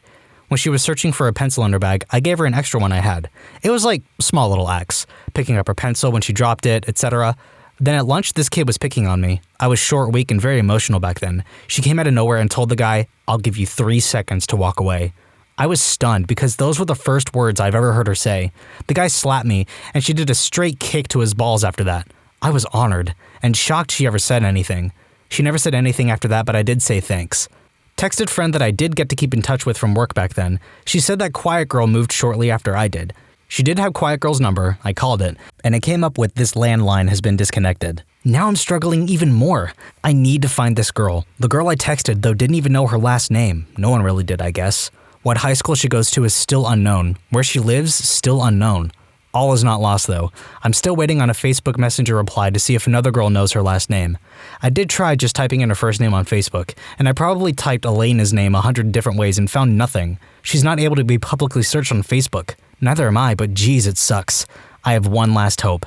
If you can all cross your fingers with me, it might just work. I learned that I won't be able to talk to her. Through a list of people I got her mom's number, her mom apparently remembered me by name, and then she said that she is, in circumstances caused by family, not letting her talk to anyone or go anywhere for a while. I never was able to find out why, but, you know, it sucks. I'll update if I ever talk to her. If I ever see her, I'll take a photo with her. Tomorrow, I'm going to try to talk to her mom again to find out what happened. Thanks for the help, Reddit. If I ever marry her, I will share anything but her body and love with you. Thanks again, Reddit, for all y'all who have cared about my little story. As someone pointed out, it's been 5 months, and I want to add very little has changed. She and I still aren't exactly allowed to talk. I've talked to her mom a couple of times. I've talked to her once, and it's been better than the silence between the years. I've learned things like her current height and seen a picture of her, one she took when we got to chat once. But it doesn't look like there's much to work with in talking to her. Her mother was deemed unfit to parent or something like that in court against her dad's parents. I haven't asked about her dad, but I assume he's dead or ran off. I changed some of the things in this edit to avoid having too much info about her there, but I know I won't be able to take any of it down from the internet for good. So far, it looks like the only chance I'll get to talk to her again is when she turns 18 in a year and a half. Everyone, send your energy to that guy. We gotta get those two together. It's meant to be. One thing I always say, as a quiet guy, is whenever people are talking about me within earshot, they usually say something like, "That guy, he just never talks." Then I say, "No, but I hear everything." They all just kind of laugh awkwardly and slither away. I think it's weird how my lack of conversation is such a huge conversation starter. Our quiet kid was Tommy. Tommy never said anything ever. Out of all of the lunches we ate at our table senior year, I think Tommy was the only one who never told a story or even added anything to the conversation. He just always sat in the same spot along the wall, eating his lunch and laughing occasionally at our jokes. One day, we were sitting in the cafeteria eating lunch and sharing stories like we always do. My friend Raymond had spent the previous night with a girl named Haley. She was 2 years younger, but already had a reputation of hooking up with a lot of different guys. So he was telling us everything that went down, kind of bragging, even though nobody was really impressed as we were aware of Haley's reputation. Anyways, Raymond gets done telling his story, then proceeds to pull out a sandwich. I think it was some sort of fish. It didn't look very appealing to Raymond or us, so he says, "This looks disgusting, but I'll give it a try anyways," and proceeds to take a bite. In pipes Tommy, "Is that what you said about Haley last night?" Everyone explodes into laughter, drawing the attention to the entire cafeteria. Raymond is just sitting there mid-bite, stunned. I'm bent over in pain from laughing. Others are on the floor. One guy ran to the bathroom because he thought he was going to puke from laughing. Even Ray had to laugh. I never noticed him laugh, but Tommy had this sly grin on his face the rest of the lunch hour. I was, and still am, a geek, and I got bullied a lot in school. The Columbine massacre happened when I was in 8th grade, and all of a sudden, everyone started thinking a bit more carefully about the ramifications of spending years physically and psychologically torturing kids who were too small or afraid to fight back. I didn't make the connection at the time. The bullying kind of fizzled out for me in high school, and I just thought it was because everyone was getting more mature and empathetic and growing less cliquey, and I was delighted that some of the popular people were suddenly being so generous and friendly with me. It wasn't until one of these people asked me if I'd kill her if I brought a gun to school and shot everyone, I realized that a lot of the recent kindness the popular kids were suddenly displaying towards me was not necessarily coming from a genuine place. I was deeply insulted that anyone ever thought I would do anything like that, and deeply hurt that the other kids didn't actually like me. They were just afraid of me, and were being nice to me out of fear. A lot of the other established nerdy kids were in the same boat as me, including this one kid, Pat. I didn't know him very well, but he was frail, pale, bespectacled, highly intelligent, and quiet as a church mouse, so he was already on my radar as a potential ally. We were in an SAT prep course together, and I started sitting next to him. He didn't say much of anything to me or anyone for a few weeks. Then, one day as we were all settling in and waiting for the teacher, one of the popular girls who was particularly bubbly and not particularly gifted with intelligence said, "Pat, I used to think you were going to come to school and shoot everyone, but now I know I was wrong." Pat looked down towards his desk, stroked his chin thoughtfully, and said, "We'll see." And the rest is history. Pat and I are still close friends to this day. Freshman, innocent, quiet girl on the spikes on top of German helmets from the war.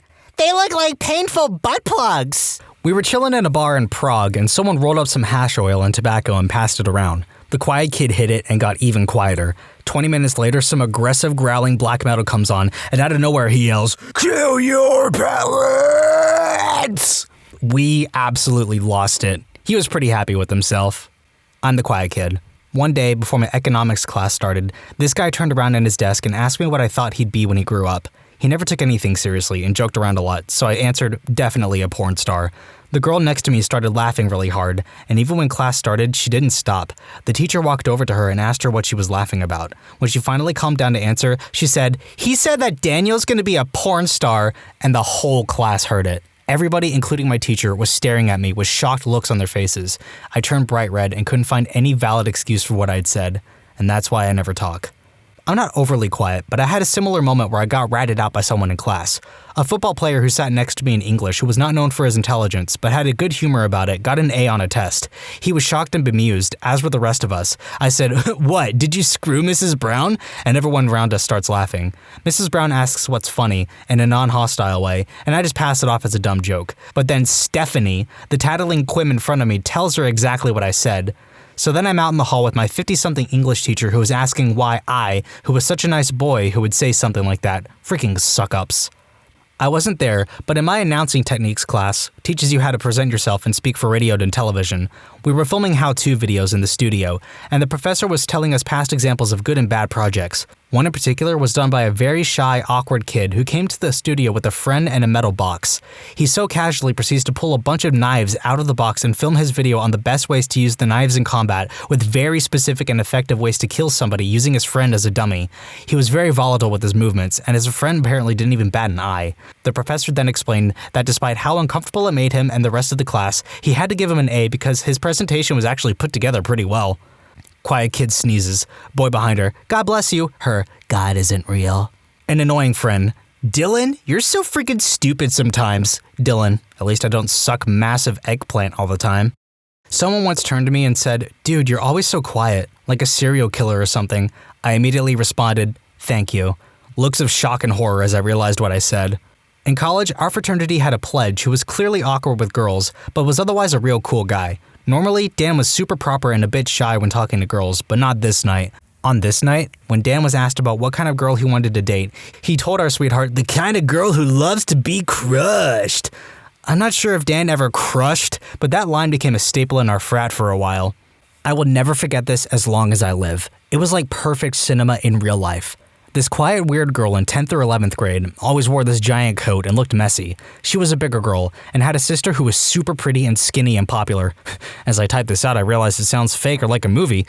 Anyway, this big, awkward, quiet, friendless girl shows up at a talent show at the school. People weren't being obviously mean, but there was definitely an air of what the heck when she came out on stage in her big, messy coat and disheveled clothes. She sat on the piano and started to play and sing and just... my God, it was surreal. She sang this haunting bluesy song no one had ever heard before, and the auditorium just went dead silent. I distinctly remember tearing up, and I'm tearing up 20 years later now just remembering it. Who the heck knew? In middle school, the quiet kid Steven had an arch rival, Robbie. In class, Robbie always seemed to come out on top of their little scuffles, mostly because Steven couldn't really formulate or execute a burn or a comeback. He just rolled over and let Robbie get his insults in until the teacher stepped in. One day, I was walking behind Robbie after that class, and Stephen Lee quietly crept up behind him. Before Robbie could even turn around, he got as close as possible and said, "If I was to come into your house and kill you while you were sleeping, I doubt anyone would even notice." Then he disappeared into the darkness of the science hallway. I don't remember the exact words, but that was pretty darn close. I was about 55% shocked, 30% laughing hysterically on the inside, and 15% terrified. Robbie never made fun of old Stevie again. I caught him looking at not safe for work My Little Pony pictures on his phone. That was awkward. I was a substitute teacher for a year after college. There was a 7th grade girl that all the other girls adored. At the age of 13, she was already a fake tan cheerleader and thought the world of herself and cared little for her classmates.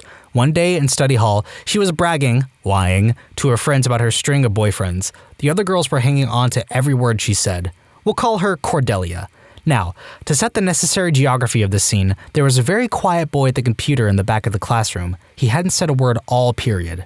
Anyway, I just want to date a boy that's dumber than me. That way, he'd do whatever I want because all he wants is, you knows. Cordelia, if you were dating anyone dumber than you would be pushing him around in a wheelchair and wiping drool off his face. Immediately, Cordelia looked at me, dumbfounded. She expected me to yell at him or send him to the office. No matter how hard I tried, I could not stop laughing. It was the most hysterical thing I'd heard all year. My friend told me about how they were watching Little Shop of Horrors in their theater class. There was this one kid who nearly never said anything, but apparently during one of the scenes with tentacles or vines or something, I've never actually seen it myself, out of nowhere this kid says to the class, "Well, I've seen enough hentai to know where this is going." When you subscribe, make sure to hit the bell to turn on notifications. Put the playlist on in the background to finish listening to all of the stories. And if you like Am I the Genius, give Am I the Jerk a shot. Everything linked in the description.